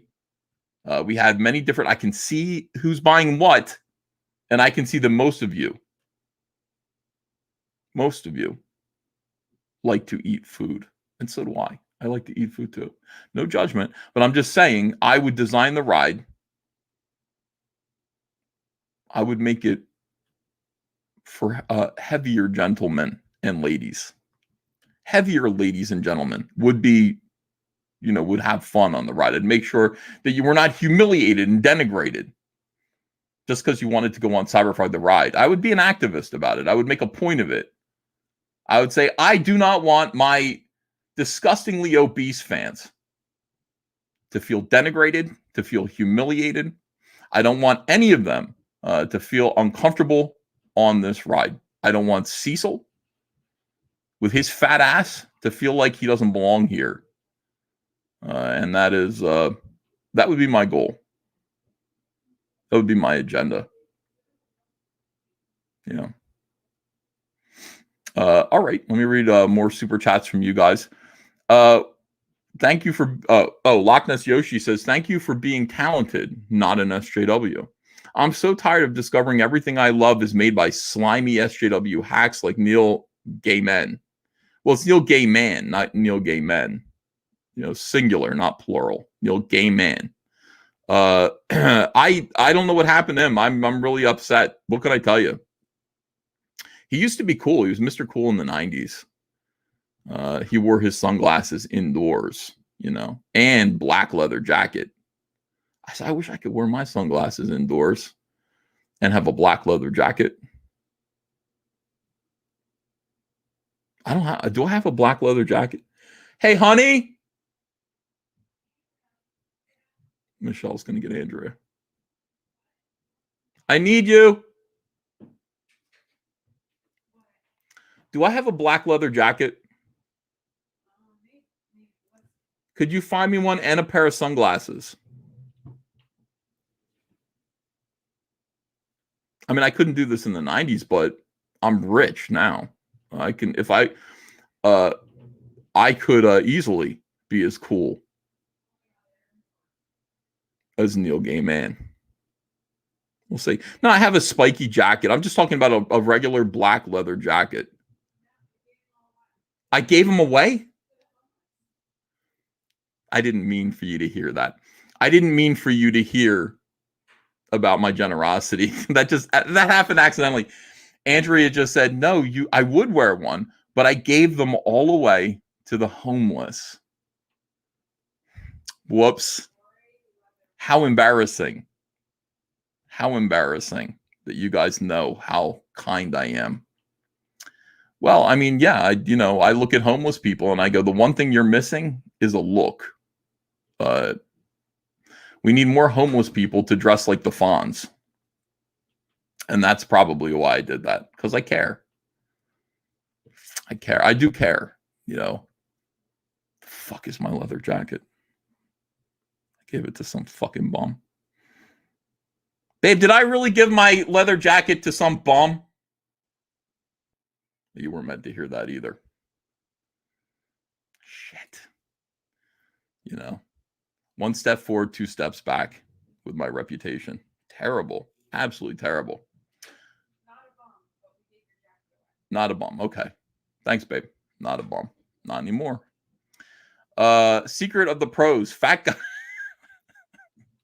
Secret of the pros. Fat guy seats in the middle, says Chuck Finley. I know, yeah. Ethan equals a blimp, says Sonny Crockett. Michael Fedor show. I read that. Do a Cyberfrog swimsuit issue. They don't even make rides for my size, says Donald DeLay.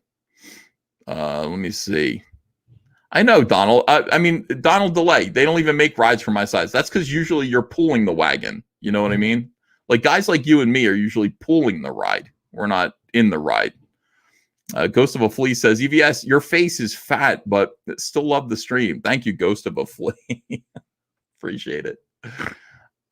Sard says, hey, fatty globalist. Fatty globalist? Me? How about a made in the US? How about made in the USA? Partner with Origin Maine, Jocko Willings Company, 100% made in the USA. Now, hold on a second here. This is an outrage. I'm being misunderstood. I would love to make more toys in the United States of America, but I can't because they don't allow child labor anymore. Not in this country. So I would love to do it, but I can't because of these silly laws. I can't get 8-year-olds to do paint steps on Cyberfrog toys like I can in other countries. And, I would say, call me a liberal, but I would say loosen up those laws about, kids can do anything that, kids can paint Cyberfrog's yellow eyes as well as any adult. So I would say loosen up those laws, and then we'll make Cyberfrog toys right here in the USA. And until then, I am actually making lots of clothing and comics right here in the United States, if not Canada. America's Hat have made some things in Canada, a lot of printed books in Canada. But here in the United States of America, I have made this Dale Keown shirt that's available right now on eBay is made in the United States of America. And I will tell you something. I have paid through my elegant and sophisticated nose in order to make sure that it was. I could have gotten it cheaper. If I had made it with, I don't know, any number of America's enemies. And I've thought about it. I've thought about, making a little money, little extra money by partnering with America's enemies. But, at the end of the day, I am nothing if not a patriot. I am a patriot. Very proud of my country. I want to make sure that we make things here. So that's the thing. The Dale Keown, even though he's a Canadian, and I paid him to make the artwork, the T-shirt is being made here in the USA. And I expect credit for it. I'm gonna be like that My Pillow guy, Mike Lindell. Mike Lindell, is that? I'm gonna be like him. Our frogs are made 100% in the USA, and then we pull back. There's an enormous factory full of assorted Mexicans, and they're like, yay, USA.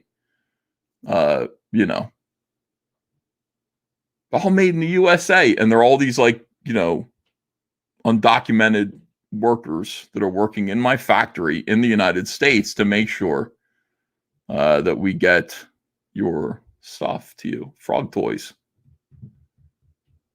Yeah. So anyway, I am like I said, these considerations, you guys, I know you have them, and I take them to heart. That's not a small moon. That's EVS, says Mika Eno. You would not confuse me for a moon. I am the sun.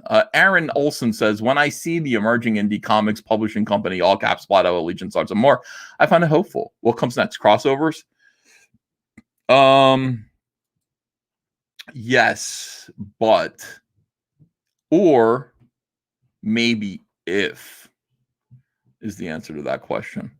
David L says, got my Starblades on Tuesday. Effing unbelievably awesome. Thanks, Anti-A, EVS, and of course the genius that is Kyle Ritter. I like that Kyle Ritter gets a thank you last. He did the entire book. All we did was print it and then send it to you. We just put it in the mail, and we get more credit than Kyle does for actually drawing it. I mean, that's amazing. That's amazing. By the way, your boy Zach and I see some people saying, yeah, boy. I don't know if they're saying, yeah, boy, or if they're saying, yeah, boy, like your boy Zach. We're going to start our blog pretty soon. We have promised you pay Kyle EVS. No, Kyle has to pay me. What are you talking about? I pay Kyle for Cyberfrog stuff, but Starblades, he has to pay me. What was I saying? Oh, yeah. So we're going to be doing, we're going to be releasing the EVS and your boy Zach podcast. We are doing that. So I had a nice talk with Zach about it. I said, we got to get started on that. I don't know what we're waiting for. Zach showed me 5 new pages of Jawbreakers number 4, Jawbreakers Forever. And it looks, Aaron Alfici, hats off to you. And I mean that, metaphorically. I'm not taking my hat off. That's just an expression. I'm bald under here, completely bald. You guys have seen it. But hats off to you. That artwork looks great. It looks great. It's amazing. So anyway, Zach and I are going to be doing these, 1 hour or so. I'm not really sure, but we'll have conversations every week that we will release as a podcast. It's going to seem like simulated live stream. And there you go. It's going to be fun. So just as we promised. Why are we doing this? Well, because Zach is coming over and bringing Jawbreakers to All Caps Comics. I don't know if you heard that, but we are going to be publishing Jawbreakers from here on out. Zach's excited. His motivation is, first of all, to streamline his Jawbreakers universe, world building, but also just off the side, when it comes to merchandise, he wants those action figures. So I figure we could start with one. We'll do one at a time, maybe. And really work hard on that one figure, make sure that it is the coolest. I want to do Silkworm first. We'll make sure that's the coolest action figure with the most accessories, over the top. I mean, I want to be out of line with this. I when it comes to doing Jawbreakers action figures, I want to be inappropriate. I want to be, seriously, I want to break all the rules. I mean, I want to have more guns per action figure. When I do these Jawbreakers action figures, they're going to have more weapons and more guns and flamethrowers and grenades. I want them to have fucking landmines. I want them to have everything. We'll make them at 6-inch scale, Marvel Legends scale. So they'll work with Cyberfrog toys. Yeah, I want them to be great. We'll do one at a time. We'll put them all out there. Zach's excited about that. But we're gonna do these Jawbreakers toys. We're gonna do Jawbreakers here at All Caps, and your boy Zach will be producing some kind of recorded blog kind of thing with me. We'll have a nice conversation. It'll be good. Let me see. Miller looks like Yan. Cecil pointed it out. LOL, says Charlie's London. He does look a little bit like your husband. Barb Rogers, Little Miss Sunbeam says, will we get a red Cyberfrog in Red Extermination? What a great question. OC Steve says, thoughts on Justice Society of America with Jeff Johns and Brian Hitch coming out? Cannot wait to get my 3XL Keown shirt here in Southern California, one of 38. Nice. I didn't know about Jeff Johns and Brian Hitch doing Justice Society of America, but that sounds like a hit. That sounds like a great idea. I like Brian Hitch. I like Jeff Johns. Michael Von Doom says, I welcome the All Caps docs. The Battle Beast needs more scalps. Cumberbatch Pepperpot says, happy Memorial Day, all. God bless our soldiers. Nolan Lockhart says, can't wait until the day we get Cyberfrog the game, a cell-shaded beat-em-up with comic strip cutscenes exploring Froggy's powers and origin. Man, I would love to have that kind of video game. We could make that ourselves, Ron Guerra says, SJWs create unsellable characters. It's just shit. How hard is it? It's like, look, you have to make something that people like. They go, no, we're just going to make things that, we're comfortable with. Now, how about if you don't make things, don't just settle for making things that you are comfortable with, you weirdos. You have to actually strive to make things that people actually like. Well, what if the things that people like are things that trigger us? I don't know. Get into the trebuchet. What am I supposed to say? I've been saying this all along. Trebuchet Guevara are massive trebuchet. Located in the Bavarian Alps. I understand that's where Hitler came from. That's a coincidence. We are going to fire you into the sun, many at a time. Many at a time. Many. Counterweights. Trebuchet. Learn to create things that other people want. And if you are incapable of doing that, get out of the business. You know, well, what if we create food that we think is... No, you got to actually create something that people desire. No matter what industry you're in, your goal should not be about your personal comfort. When you are a neurotic weirdo, your goal should be, what can I create that people will buy? Will they buy that Munchie Chi? See that Munchie Chi? Will they buy it? Yes, I bought one. I bought a Munchie Chi. Munchie Chi, Munchie Chi. With a thumb in his mouth, he's really neat. Something, his little feet. Munchie Chi, that's research for Rainbow the Brute. I look over there and I go, Munchie Chi. Yeah. Will they buy it? Yes, they will. Will they buy that Cyberfrog statue that you see right there? Yes, they will. I'm sure we're going to put that, put the Cyberfrog action figures up very soon now. We've got a gigantic warehouse. We did get it. We applied for it. We got the warehouse. We're moving in this week. I thought of this great idea. I was looking at the warehouse and I was like, oh my gosh, like now here's what I want to do. Cause it's going to be empty at first. It'll only have a few things in it. I just picture warts and all boxes all over the floor, our shipping crates, 2,000 of them. You know, we'll put them together. We'll put them all over the floor and then we can just load them up that way.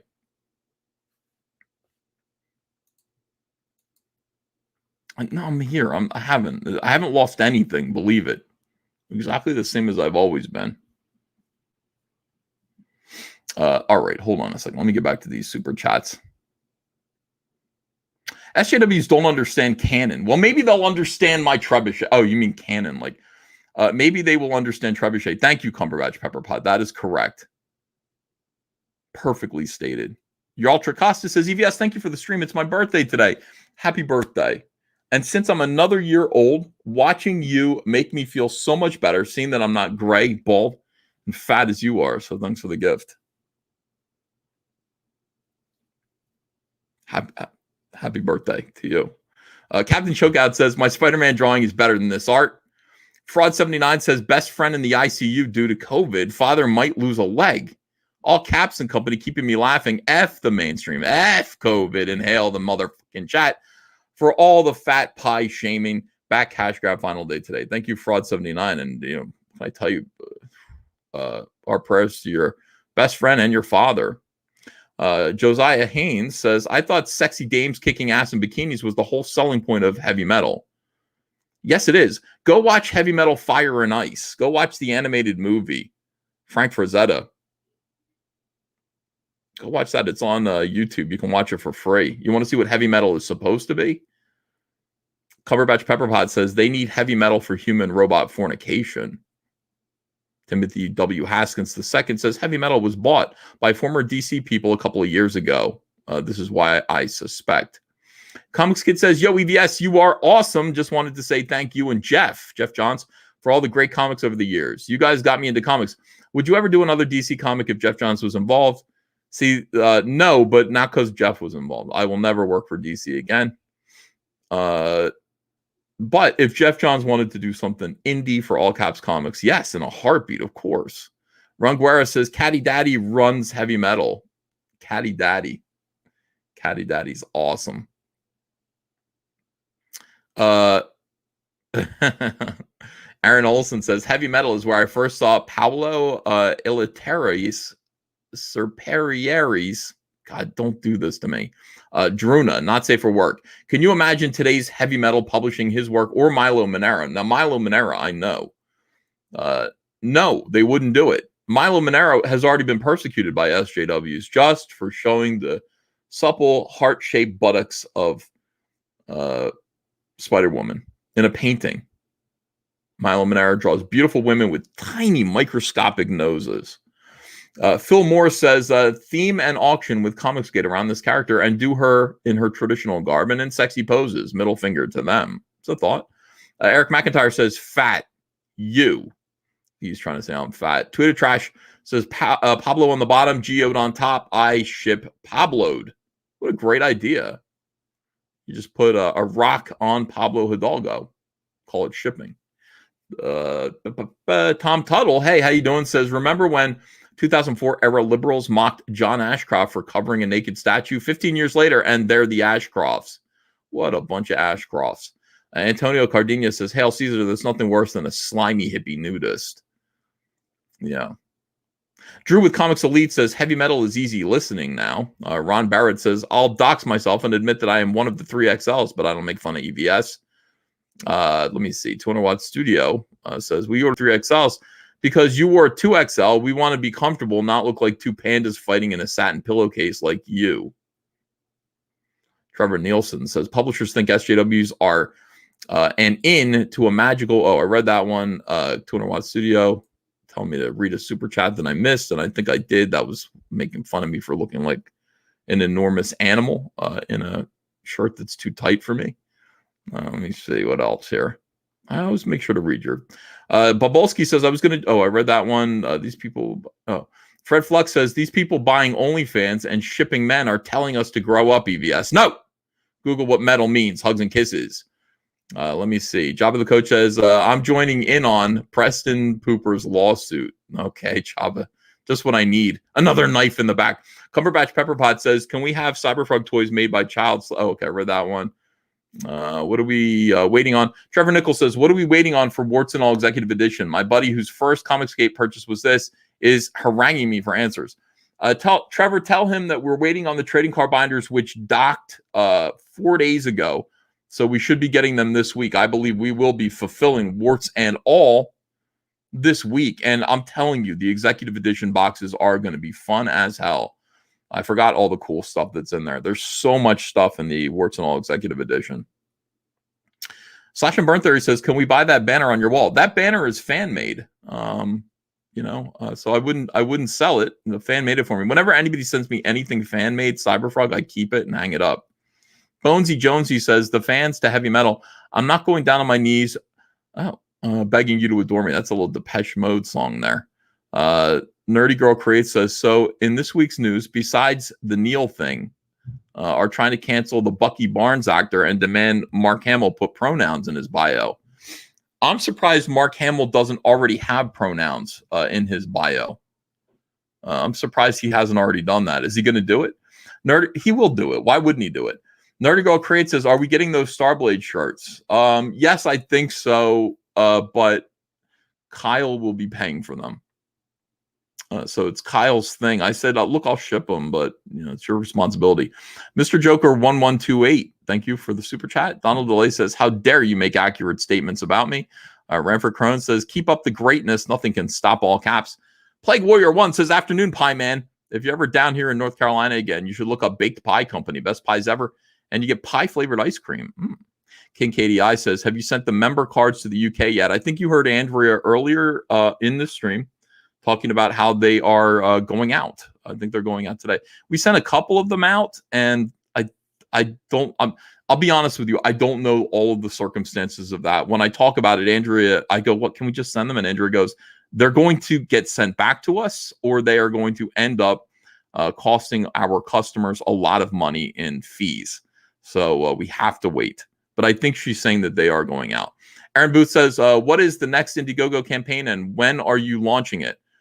Let me just ask really quick.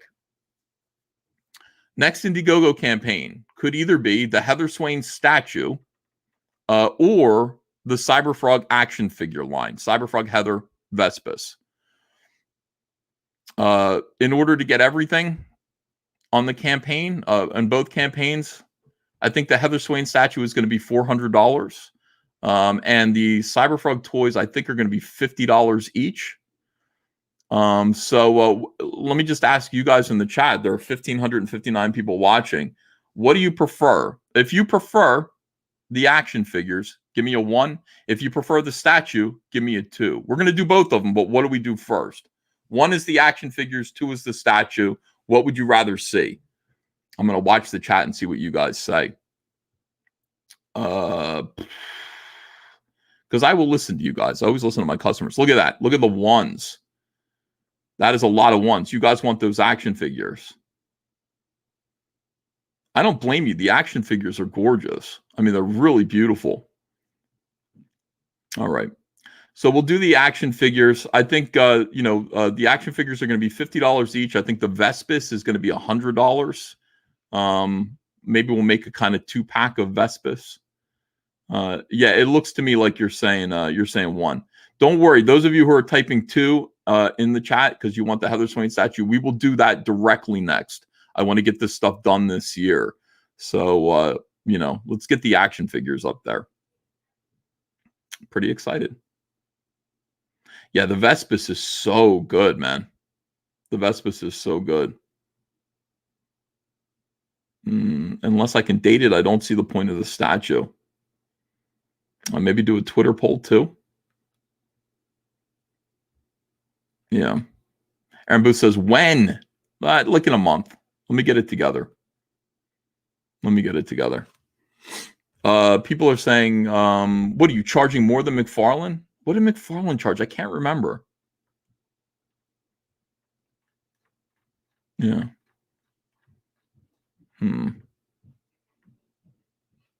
Let me check into it. Maybe I'm overpriced.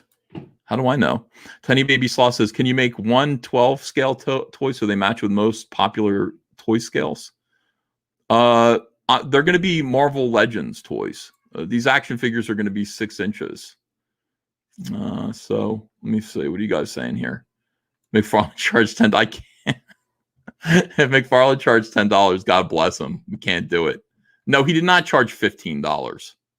I would love to do that, but I cannot. He charged $40. Maybe I can do it for $40. I've seen how much they cost, and I've seen what all the. I've done this already.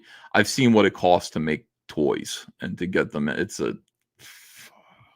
impossible to make a profit at this unless you are McFarlane and you've got the infrastructure and you've got all of the the enormous amount of volume that he's got. 6 inches is not enough, says Jason Smoot. 6 inches is good. Yeah, I mean, they're going to be Marvel Legends scale. I mean, you've seen them. I've shown them to you. Hold on a second.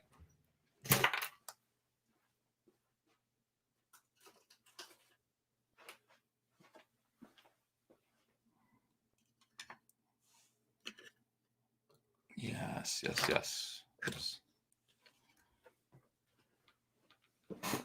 Stand up. Okay. Yeah, I've got a couple of them here with me here. Like, these are Paint Masters and they're not fully put together, but this is Cyberfrog. So this is the Cyberfrog action figure without his arms, his forearms. I never attached the pins. Somebody told me how to do it, but I just said I'm not going to F with it. So the rest of them is together though. His toes are bendable. He's pretty. He's double jointed at the knees, and I don't know. I think he's pretty cool. A lot of accessories. We're going to be doing a lot of accessories. So this is the Cyberfrog. Now the tricky one is, and one of his wings is not attached. Is the Vespis.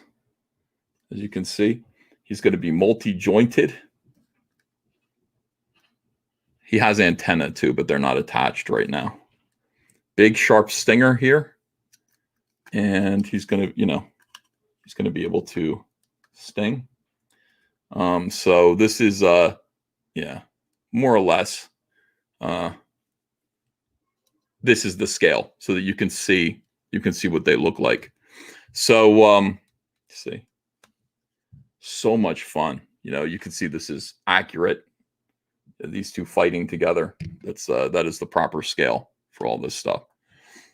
So yeah, we'll do the action figures. I really need to make these. I really, really want to put them into production. They're so cool. I want to play with them. All I've got is my fragile Paint Masters right now. I want the actual. Stuff. Okay. People seem to be mostly happy with that, so that's good. All right. So you guys are saying, what are you guys saying? $50 is too much. $50 is too much for this. $40 sounds better. I could probably do it for 40. I want to have leeway. I mean, the thing about charging a little bit more is, and then, you know, you can add more stuff to it. But I could probably do it for 40. There will be stands. Yeah, there are stands. I think I've shown one before. They stand on honeycombs that are interconnected, and they have, you know, look how cool he is, man. That is my guy right here. He looks perfect. He's even got his boot thrusters in there for controlling his jumps. Really, really nice. $50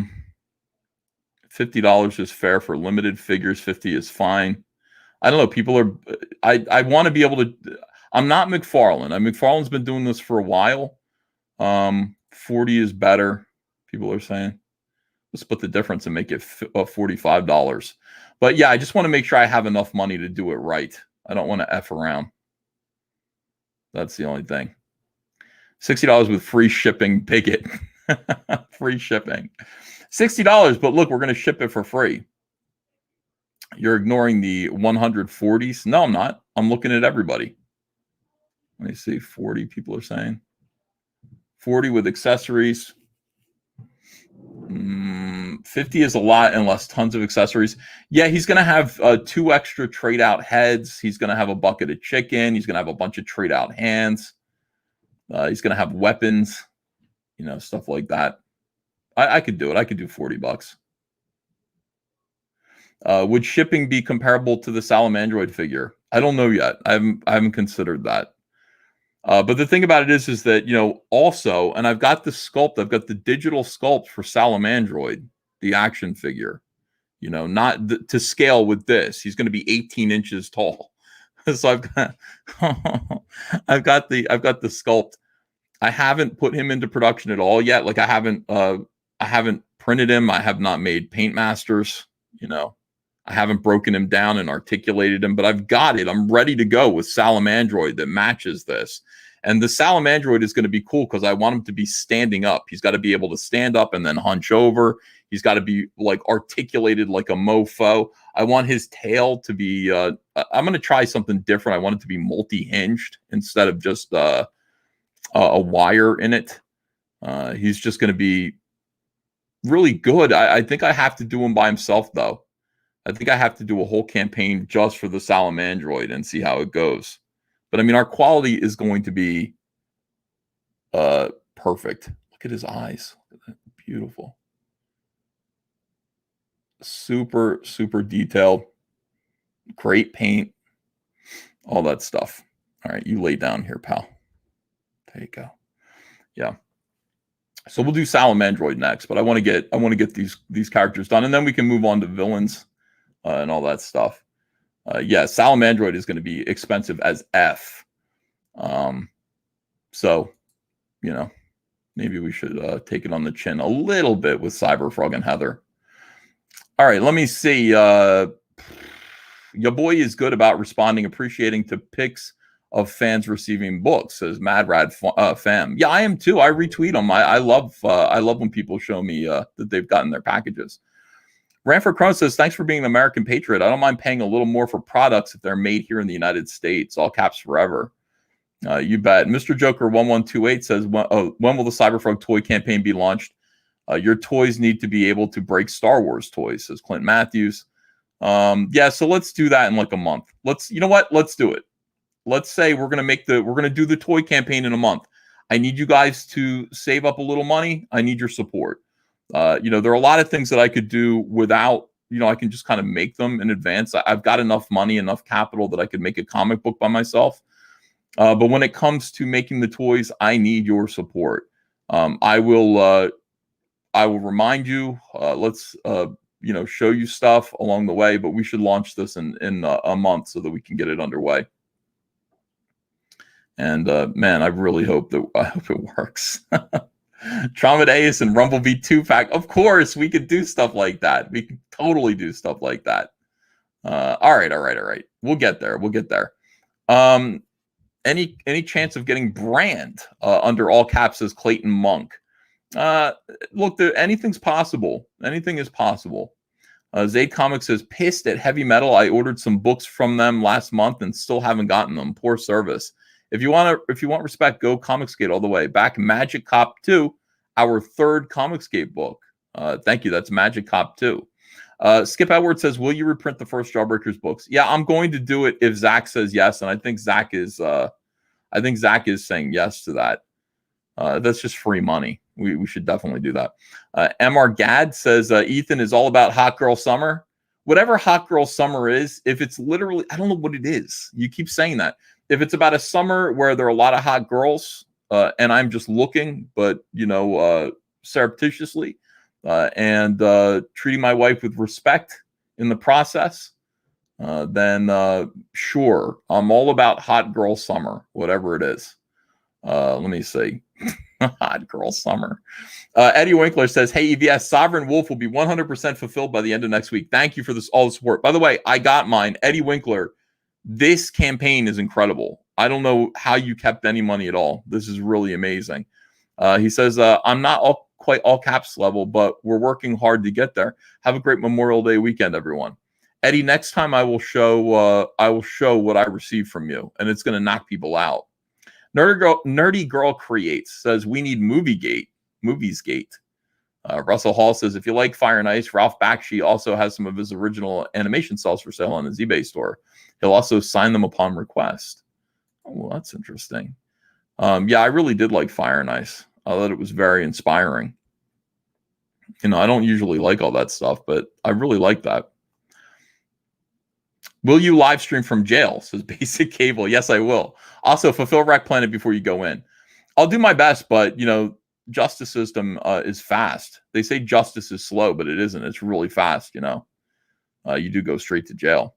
Tweeter Trash says, Geode pitches, Pablo catches, get a load of Pabloed. Diano says, any plans for a Heather t-shirt? Yeah, possibly. I don't have any plans, but it's a good idea. Peyton Holden says, holiday Van Skyver action figure.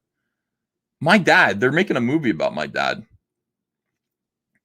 I mean, they are. My dad, let me see if I can send this over to myself so I can show you. This is going to knock you out. I said, does my dad even know about this? Email. Let me email it to myself, and then I can show you. And it wasn't clear to me. It wasn't made clear to me that my dad realizes that they're making a movie about him. It doesn't. This is just part of my life. It is surreal. I have a brother named Noah Van Skyver, who's a cartoonist, and one of the things that he draws upon often is his childhood. Of course, he's making comics about his childhood. And because his comics are pretty funny, they're being made into, some of them are being optioned for films. Hold on a second here. All right. So, and I saw this and I just said, if Dad knew about this, he would be bragging about it. I don't think Dad knows.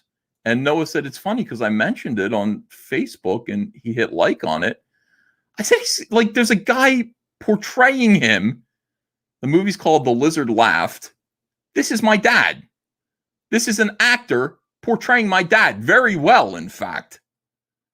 I guess in the 90s. I can't remember what no, it is being made, Awazaru. The movie, it's a short film. It is being made. It's an indie film.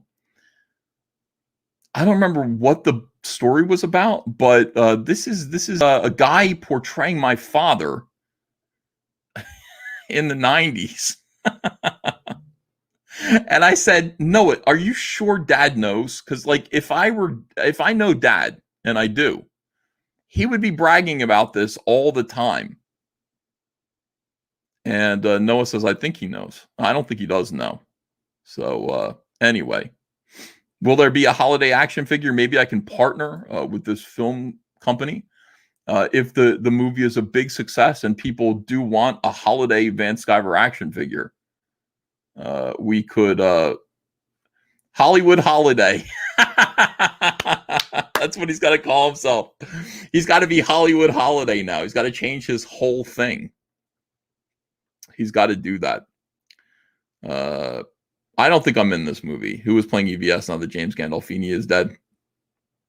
No, I'm not in the movie. I think this is about my dad when he left home. When my mom and dad split up, my dad went to New Mexico. This was right when I was creating Cyberfrog. My dad went to New Mexico and joined a hippie commune for a little while.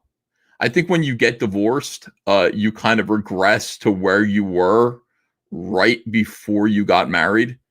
Like that whole time period, you kind of like if you got married at age 25 and you get divorced at age 47, you're 25 again. All you know is your former life. So my dad went and joined a hippie commune and got himself together, and that's I think that's what this is about, but I can't remember. I think I read the story, but I don't know what it was about. Noah's always making fun of dad, So anyway, my dad, Hollywood Holiday Van Skyver. It should be good. Leave this stream up, girthy gargantuan, says Tim Collins. I will. Styles One Clash says, can we get the I spit on your hive on a T? Oh, that's interesting.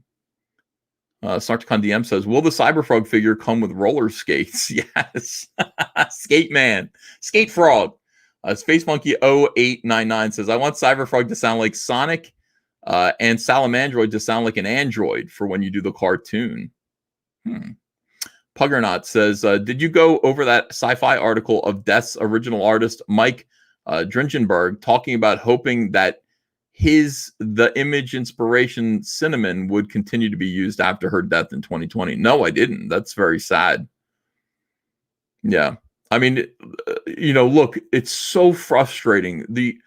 I don't really get that upset over, race swaps in characters. I just kind of go, it doesn't matter. What are you going to complain all the time? That's all they're doing now. They immediately kind of go, okay, let's do the X-Men, but it's going to be comprised entirely of black lesbians. And I don't care anymore. How much energy can you expend? I'm just not going to go see it. I'm just not going to go see the black lesbian X-Men. How's that? And that's just, I think, the way fans are all going to behave. But when it comes to casting Death as she's black now, that's just, it's so weird. It really is weird. Like, Death looks like if you've never read Sandman, and it's okay if you haven't, but you've definitely seen Death. She looks like a young Winona Ryder, but her skin is pale, like white, like literally white. And she wears an ankh around her neck and like usually skimpy black kind of like black leather pants and like a little tank top and stuff like that. She looks like Robert Smith from The Cure. If Robert Smith from The Cure were a 14-year-old girl. She's just like this skinny little waif-like girl that you knew in high school, goth girl.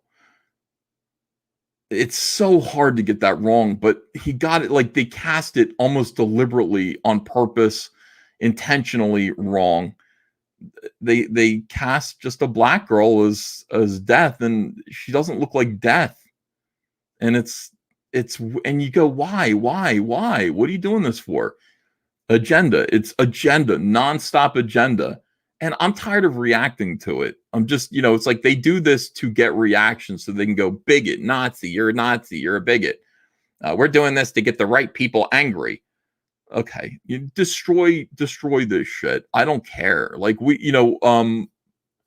I've given up the mainstream for dead. I gave up a long time ago. How many more times can you just have your heart broken by people who don't have the same concerns for these legacy characters that I do or did? When I was at DC Comics, I've said this before, my whole idea, my whole motivation was my job is to protect these characters, to make sure that they are the same as good, if not better, than the characters that I was handed, that were created 60 years ago by people who were better than me. And they weren't. Fuck that, But anyway, by people who create these geniuses who created these characters, I need to make sure that I can hand these characters off better but the same as when I got them. We need to protect these franchises. That was my job. I took so much. That was such an honor. There was so much nobility in that. And I am alone in that. Again, I'm alone in a lot of attitudes that I used to have. I'm alone in a lot of attitudes that I still have. I feel like that's a big problem with the fandom menace right now. I was being serious and they weren't. Many of them were not serious. I was joking, but I was serious. I really felt like Star Wars was being fucked over by these people, and we needed to close our wallets to them, and we needed to just, remember, without respect, we reject. And that doesn't mean if Ryan Johnson suddenly decides to pay us a little positive attention, we don't just go, "Oh, Ryan, come on over. Ryan, you give you my last year." Listen, I watched The Last Jedi again for the 4th time, and I was wrong before. I didn't see what you got. I didn't see what you were doing, Ryan. Now I understand. Thank you so much, Ryan Johnson. No, you fucking ruined Star Wars. You ruined Luke Skywalker. Fuck you. And it was fine. I'd still support Star Wars. You're allowed to be creatively bankrupt. But you are now ethically and morally bankrupt because you fired Gina Carano for her politics, and she did nothing wrong. Nothing. She did nothing wrong. She didn't say anything wrong. She didn't do or say anything wrong, and you fired her because she was a Republican. I can no longer, not even for fun, purchase Star Wars or Disney products until that gets rectified, and I hope it does, because I love Star Wars, and I want to support Star Wars. Even when it's doing stupid things, I liked The Mandalorian. I want to watch The Mandalorian and Boba Fett. I want to. I'm not going to. I've canceled my Disney Plus. I'm not going to watch those, either of those things, because this company is deeply, deeply immoral. I've meant it since I started saying it, and I feel alone in that. I feel like a lot of people weren't serious in the fandom menace. They were just making videos. And the same thing here. I feel like it is my job. It was my job to protect these franchises, make sure they're good. Look at what we did with Flash. Look at what we did with Green Lantern. We left them the same but better than they were. We're all alone in that. Nobody cares. I mean, there's nobody over there that cares as much as I did. There just isn't. There are people who maybe pretended to care, but then cuckolded the minute that they felt that they should for social pressure or for plaudits of some sort. They don't care. They just don't care. So if Neil Gaiman doesn't care that his character, he's been waiting for death or for Sandman to be made into a TV show or a movie for the longest time, and finally when it does, it's being used to virtue signal and to attack the Nazis. Because isn't it funny? Isn't it funny that they get upset when we race swap all of these characters and gender swap them? It's so funny how upset they get. If he doesn't care that that's being done, that his entire life's work is being used to attempt to bother me, for example, or you, then why should I care? I don't care either. I don't care. You want to do that? You want to, you want your entire life's work to be used to go neener to Republicans who weren't reading it anyway. I mean, all right, neener. There's your TV show that represents supposedly your comic book that you worked your entire life to do. Vertigo is gone now. Vertigo is dead. And now Sandman essentially is going to be this. I hope it's really good. I hope it's really, really good. People did like the Death character. Everyone liked the Death character just the way that she was. But again, it's yours. And if you don't care about it, then I don't either. I mean, at least I would fight for Gil Kane or Carmine Infantino because they're no longer with us. So I will fight on their behalf and just assume that, they'd want their characters to be well represented on the screen. I'll do that on their behalf to some extent. But when it comes to Neil Gaiman, you're still alive and you're allowing this to happen. You're allowing your products, your art, your creation, your children, your creative children, to be used as a cynical cudgel against in the culture war. All right. It's cheap. That's pretty cheap. You know. But that's your choice. And, you know, my choice will be to not watch it, but I wasn't going to watch it anyway. It's gay. Sandman is gay. You know, that whole franchise is for effeminate men and girls. I don't care. Do whatever you want with it. Jason Smoot, thank you for, wow, $60. Disney made the dogs, the villains in the new Cruella movie. Everything has to be subversion. Movies can't be fun anymore. I don't know. I don't know how I feel about that, Jason. I think that might be fun. The dogs are the villains. if you're making a movie from the perspective of Cruella de Vil, not that I want to defend anything Disney's doing, but that is pretty funny. I'm not sure. We'll see how it is. I don't know much about it, you know. But Rob Muerto says, Gaiman always struck me as being the least talented of the Vertigo crowd. I disagree. I think he's good. Maybe I'm being unfair. Never gave Sandman a fair shake. It just didn't grab me. No, Neil Gaiman is a genius. He's just, I don't know what it is. I don't know if he wants to cash out, I guess. But he is good and he deserves his reputation. But Sandman is just not. It's one of those things where somebody might say, maybe this wasn't made for you. And I would say, yeah, I agree. It's not made for me. Do whatever you want with it. You know, the Hulk was made for me. Ghost Rider was made for me. The X-Men were made for me. Superman was made for me. Batman was made for me. Green Lantern was made by me. Because it sucked before. But yeah, that's do whatever you want with any of this other shit. You want to fuck around with My Little Pony? Whatever, you know. It's just not nothing I care about. But again, I would just say, look, you know, your life's work is being used as a cudgel in the culture war. It's very cynical, it's cheap. And if that's what you want to use it for, feel free. I'm not going to let Cyberfrog do this. Cyberfrog is a part of the culture war because it shouldn't exist. Cyberfrog should not be allowed to exist. But the book itself, it's Cyberfrog. It's just Cyberfrog. Its aspect, its role in the culture war is that it exists in spite of the fact that everybody wants me dead. That these people, I mean, and they do. The stuff that they're saying on Twitter right now is absolutely insane. They're hoping I get eaten by wolverines. They're like, just take a walk into the woods and never stop walking, EVS. You would solve everyone's problem that way. I didn't realize that. I didn't realize until they said that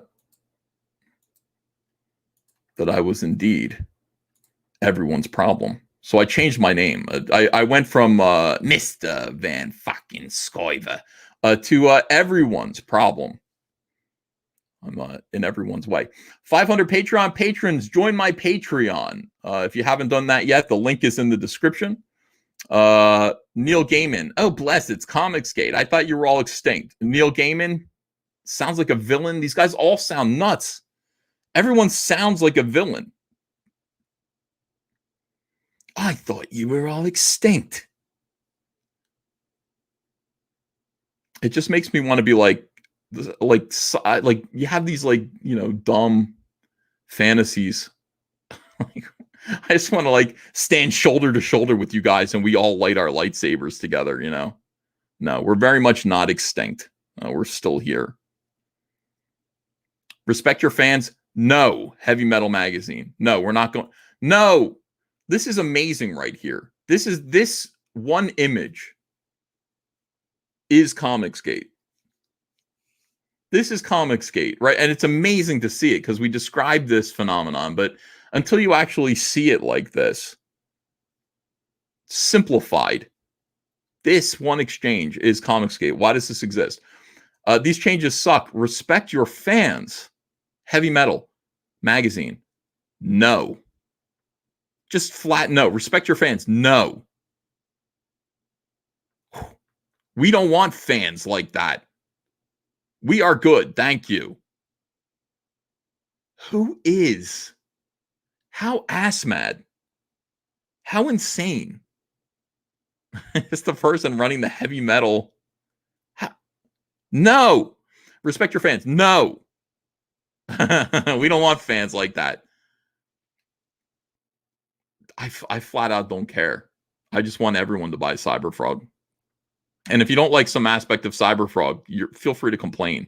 If Heather Swain isn't naked enough for you, all right, you can write me letters and complain. And I'll say, yeah, I don't know. Probably not going to make Heather into a whore, but I hear you. Maybe maybe she'll wear, maybe her tank top will get wet. But I'm not, I understand. You guys are the fans out there, whatever you say. We don't want fans like you. Jabba the Coach says, we don't want companies like you. That's right. Who's going to win? Who's going to win in this fight? It's a fight between a crippled, old, irrelevant comic book art magazine called Heavy Metal. Brilliant in its prime. It's outdated now. Who's going to win in this fight? Heavy Metal magazine or the customers that used to buy it? Who's going to win? Because, I mean, you hear this response to your respect. Please give us respect. Respect us. No. All right. So I'm going to stop spending $6 or $7 on your magazine every month. And the more people who see this, I promise you, this wasn't worth it. I promise you this was not a good idea. The more people who see this, the more people will come to the same conclusion. We don't want fans like that. We are good, thank you. No, will not respect you. What a bunch of a-holes. This is the response to this is me watching the SJW mainstream just self-immolate. I love it. I got my nice new suit on. I got to go get some fitted for some suits. I think I'm going to change the way I dress. Sometimes Andrea likes it. I have some good sport coats. When I dress up a little bit, Andrea's like eyes light up. She likes seeing me in a sport coat. She's like, you look like you own a baseball team. I'm like, cool. Like that's what fat guys and like you could look like you own a baseball team. So maybe I'm going to start dressing a little more like this. But this is my face. I'm just like, all your customers are coming to me. They're all coming to me. I'm going to sell so many Cyberfrog books because, I see this go down and I go, I'm offering a great product. I'm respecting my customers. We're shipping on time. Well, Cyberfrog Wreck Planet isn't shipping on time. Still working on it, but god damn, is it good. Everything else we're shipping on time. And respect, with love. All of these customers are coming my way. Cool. Awesome. That's all I can say. And then I tweet this. Ronnie, Bobby, Ricky, and Mike, if I like the grow, who cares who you like? Yeah. That's my Twitter. All right. Yeah, I look like the patriarchy. I do need to dress better. Yeah. I think it would bother people. Like if I were constantly dressing like that, I think it would bother SJWs. I could do it. I just don't, I think I will. Yeah, dress like madmen. I think I'm going to. If EVS owned a baseball team, he would just stream over top of their games. I would stream snipe my own games. Oh, upper below average says you need to finish my books. Yeah, I am. Look, I can't. I've never produced work like this before. I've never produced work like this before. I know it's late. I'm sorry about that. I'm deeply sorry, but so much needs to get told. So much needs to happen, in this comic. And you can see that I'm streaming a lot less because I'm up all night drawing and working, on my comics. I miss you guys. I need to live stream every couple of days. I know it's been 4 days just to stay in touch with you guys. I really enjoy being a YouTuber. But I am, fully aware that the book is late. I understand. But there's more than I need to put in there. So, that's just the way it is. So all I can do is apologize. We are shipping things out. We'll be shipping warts and all. And we're going to ship some Salamandroid and Cyberfrog toys as well to people who ordered them singularly, the earliest orders. We got to clear out some of our warehouse is just full of them. So we're going to get some Wreck Planet fulfilled. We'll start fulfilling Wreck Planet before the book is even done. But yeah, I'm doing my best, and I think it's good. How do I know? I'm not going to know until you guys see it. I think it's really good. I talked to Andrea about it. She says it's not boring. I don't know. I just feel like an artist lately. I really do. Normally I don't. I just feel like I don't feel like an artist. I would never call myself an artist, but I just a conduit. It's like you just feel like something is being delivered to you. You feel like something is being given to you from somewhere else, and you need to get it on paper. It needs to happen, and that's a great feeling. It really is nice. Laser Pants says $50 is more than fair. I collect 6-inch figures that cost $80 to $125 each from Mafex and Mezco. Just make sure that you use the best modern articulation. Don't cut corners like McFarlane does. Yeah, I don't want to charge that much because I want kids to be able to, parents to be able to buy them for their kids. $40 sounds okay to me. Maybe I'll say $45. $45 will do it because then I'll have that extra $5 leeway. It's not boring, Andrew Van Skyver, quote unquote. Yeah. All right, let me see. That sounds good to me. Does that $45 sound okay instead of $50? It's not $40. It's not $50. It's $45. I want to be able to, if I want to make something. Oh, the other thing that I want to do is I want to do an email sign up sheet for this.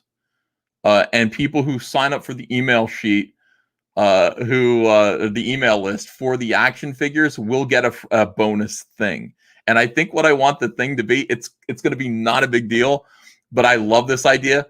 I want to make Cyberfrog's the frog that Cyberfrog grew from, that Cyberfrog copied, that Chelson copied. I want to make a tiny little tree frog that is Cyberfrog's father. Not really, but the frog that so it would be tiny, like slightly articulated, and it would be this big. But like you would get that as a free bonus with your Cyberfrog if you sign up for the email list. So I think that idea hit me last night, and I just thought that was really cool. It wouldn't cost very much. It'd be a fun little bonus that I think people would like to have. Yes. Look at you guys. I love you too. Computer programming. Hey man, you're always a huge inspiration. Thanks for your badassery. Oh, thank you, computer programming. Glad to inspire you. What about the salamander, says Twitter? Well, we'll have to do that for the Salamandroid toy. Once we do the Salamandroid toy, which is going to be its own campaign. And I do have the sculpture. I got him ready to go. Like I have the digital sculpt. I need to break him down. I need to get him painted and all that stuff. Again, all of this is going to depend. If this action figure campaign is a big success, then we move right into Salamandroid. If it flops, well, I'll try. I'm going to make the toys. I'll try to make the toys on whatever we raise, but I'll probably be like, people aren't buying this. But I have a good feeling about it. We're making good stuff. I think people are going to buy it, and I think it's going to, I think it's going to do good. Let me see. You'd probably enjoy the YouTube channel Frog Time. It's dozens of vids of bullfrogs eating things like centipedes, tarantulas, and giant hornets, says Russell Hall. I would enjoy that. That sounds like fun. I would love a whole channel that's nothing but frog videos. Frog Time on YouTube. Let me see here. Dex Luther says we need a Cyberfrog Sports Illustrated Swimsuit Edition calendar. Comic cards. Hold on one second here. Now, this is embarrassing. Hold on. I will show you something. Where did I put it? Oh, here. No, that's not it. Right here.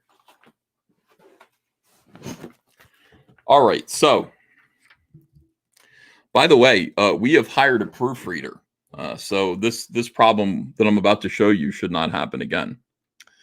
I showed you guys a Cyberfrog calendar, and I was so pleased with this. It's like a comic book. This is part of the Wreck Planet campaign. If you ordered the honeycomb box, this is going to be in your honeycomb box. This is a calendar for 2022 to part of 2023.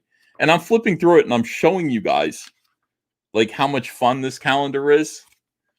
This, for example, you get a lot of artwork. It's an 18-month calendar.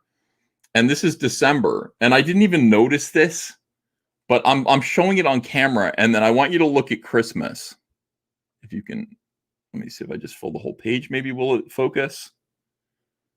There you go. Christmas Day. What date does that say?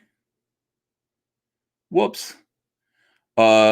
Most people know the Christmas is on the 25th of December, not on the 24th of December. Now, that is incredibly embarrassing. And I said, whoops. And I printed thousands of these calendars with a defective Christmas date on it. And I thought, what do I do? And then I went, I can't live with this. I can't live with it. So pulped the entire run and made it again. And this time, you'll be happy to see, I had it run through a proofreader, and Christmas is on the 25th now. So that is important to me. And the printer was really cool. He gave us the same price.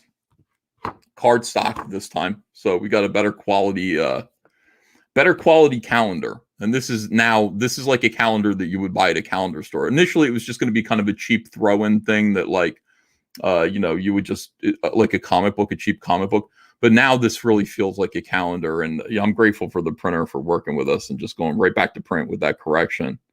But yeah, this beautiful, beautiful calendar comes with Wreck Planet. So we do care. I mean, we do.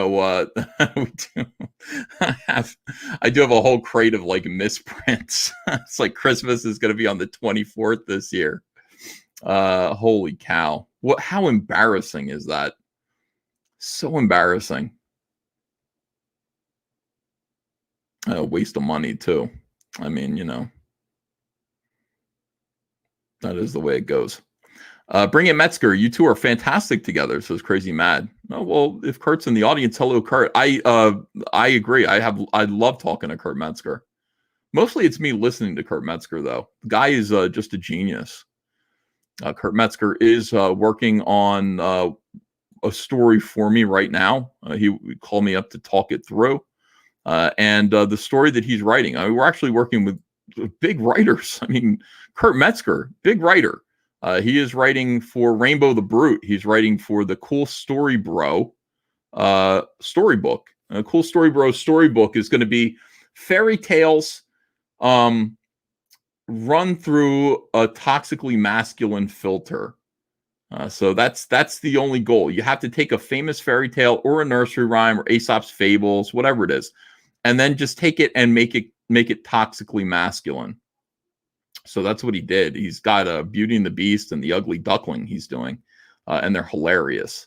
I did Snow White, but I did it as Bro White, the gamer whose wife tries to kill him with a cinder block. And he moves out into the woods and finds a cottage with 7 little biatches who will serve him hand and foot so that he can keep playing video games and eating Doritos. And that's really it. I mean, that's the whole, what's the moral of the story? I mean, don't fuck with gamers, I guess. That's the moral of the story. That's what we want to be teaching our boys. Rainbow the Brute still accepting backers, and we will have this campaign up all year long. If you haven't backed Rainbow the Brute yet, make sure that you do. Get the Executive Briefcase Edition. Get the Rainbow the Brute Troll Doll that we're making with Troll Doll hair and beard, and also Severed Unicorn Head Pencil Topper, which smells like strawberries. But it only lasts 6 months, they say. They say the smell only lasts 6 months. So I don't know, just constantly smell it for half a year. I love it. So fun. Snowman, A Cold Day in Hell. Matt Martin is still killing on this, just killing on it. He sent me 2 more pages yesterday, and they just look amazing. So back Snowman, A Cold Day in Hell. And Trent Kanuga's Creed is finished. The only thing I need to do is get Cyberfrog versus Creed colored. This is Cyberfrog Unforgettable Tales. We got to get that colored so that we can produce that. But Creed is done, ready to go to print. We're just talking it through and figuring out how we want it to look. And Creed will probably be the next book after Warts and All to go to fulfillment. So look, we're getting stuff done. If you haven't backed Creed yet, make sure that you do. Don't be like the people who missed out on Starblades. It's like now if you missed out on Starblades, you missed out on Starblades. It's just not available anymore. We're out. We're sold out, basically. It's incredible. There's Ava running around upstairs. All right, let me see. Let me finish these super chats here. Get it together, pie stuffer, says Timothy W. Haskins. Don't you go dying like Muera. That guy was a workhorse. Or crazy, says Nico. I'm perfectly healthy. People all think I'm going to die. Like I'm morbidly obese and unhealthy. I'm fine. My family is still. I got both of my parents, and I've got a grandparent. Still, I've got a grandmother. All my grandfathers are gone. One of my grandmothers, but I mean, they lived to be pretty old. I'm going to be around. I'm not going anywhere. I will live to be 98, unless a bus hits me, or unless I get chopped up by a helicopter blades, or I get sucked into an airplane engine, which is another thing that could happen. I watched a video about what that does to the human body. That could happen to me. But, barring those things, not eaten by a bear, not murdered by crazy SJW, which is also possible. They're murderous thugs. I'm going to be here for a long time. If it's just about my own health and things that are within my control, don't you worry. I'm going to be just fine, guys. Let me see. Project's Done Poorly says, Uncle E, please do a big streaming show. It's time to replace Friday Night Tights. I'm going to do a big streaming show. I just don't know what it's going to be yet. But frankly, I think if I scheduled a show where I was somewhere all the time, I'm sure that we'd do great. Andrea, quite rightly, when I brought this up to her, she says, you hate having to be somewhere. She's like, don't set yourself up for failure. Right now, you're in this sweet spot where you do whatever you want to do when you want to do it. And that's probably the best schedule for you, you flighty, creative nitwit. She didn't call me that, but that was the implication. And she's right. But at the same time, I'm thinking, boy, if I did do a weekly live stream where I was somewhere all the time and people could depend on it, maybe I'd make more money at YouTube. So that's a thought. I would like to make more money in general. So maybe if I made more money at YouTube. By the way, the only money I ever have is my YouTube money. People go, Ethan's rich. It's like, no, my business is rich. And it's not even my money. It's your money. The only money I have in my pocket is my YouTube money. And sometimes I cut a paycheck for myself. Like 4 times a year, I have to cut a paycheck from the business, which is fun. But then I just spend that on shit. I just spend it on junk. So I should be thinking, how can I make more money from YouTube? How do I do more YouTube content? But I can't. I'm busy doing comics. That's the way it is. Let me see here. Gaiman always struck me as okay, I read that one. Disney, okay, I read that one. Geode is the man in the relationship. Hashtag Pablo says Twitter trash. Kaiser Milo says, will Dringenberg still get royalties for the Netflix version of Death, or did they change her appearance to stiff him? No, he will still get, it doesn't matter what the character looks like on screen. It is his character. He will still get royalties. Don't worry about that. Bomagrad says, hail EVS, a small contribution to your legal defense fund. Oh, thanks for $10. I just ordered my XXL Cyberfrog t-shirt. Question, if I want to send you a jacket or a t-shirt, what size should I send? 2XL is what I wear comfortably. And thank you, Bomagrad. Appreciate it. Scale 1 to 10, how would you rate the Sandman series, says Josiah Haynes? I would rate it probably like an 8 if it's for you, if it's what you want. I read Death, the Time of Your Life, and thought it was pretty good, but I just went, I'm not gonna. This isn't for me. 200 Watt Studio says Melissa McCarthy will play Ethan in the movie.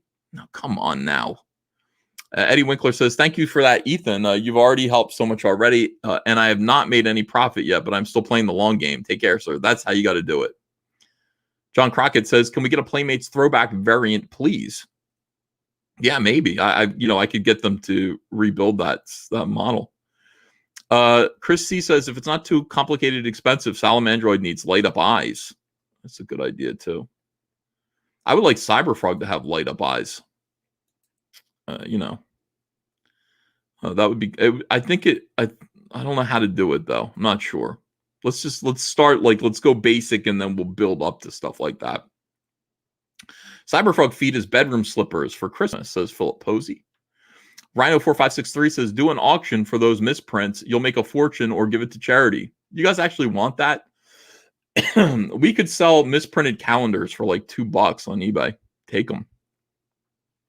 Cumberbatch Pepperpot says, do the Little Mermaid, but it's a metaphor for poor feminine hygiene.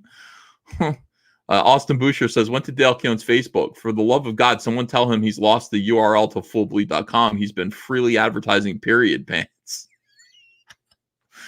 Trevor Nichols says, Buddy said you're too big to be sucked into a jet engine. Oh, that's reassuring. Hey, wait a second. That was an insult.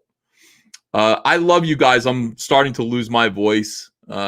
Almost 3 hours. That was good. Was it charming? Was it fun? Did we have a good time or no? Did we learn anything?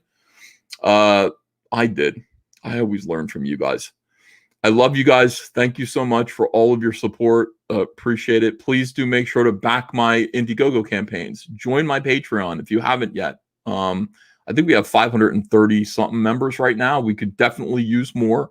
There's a whole other trading card set for Patreon members on the way. Patreon puzzle number 2. I've got it upstairs. It's in the garage. I just haven't sent it to you guys yet. I haven't offered it, but it's on the way. So do join my Patreon if you are collecting my Cyberfrog trading cards. And buy a Dale Keown t-shirt. You're going to love these Cyberfrog Dale Keown t-shirts. You will really, really love them. They're beautiful. And then collect them because the Salamandroid Dale Keown t-shirt is on its way. It'll be here in about 1 month. So we will promote that on eBay as well. But maybe we'll be sold out of this one by then. I don't know. I love you guys.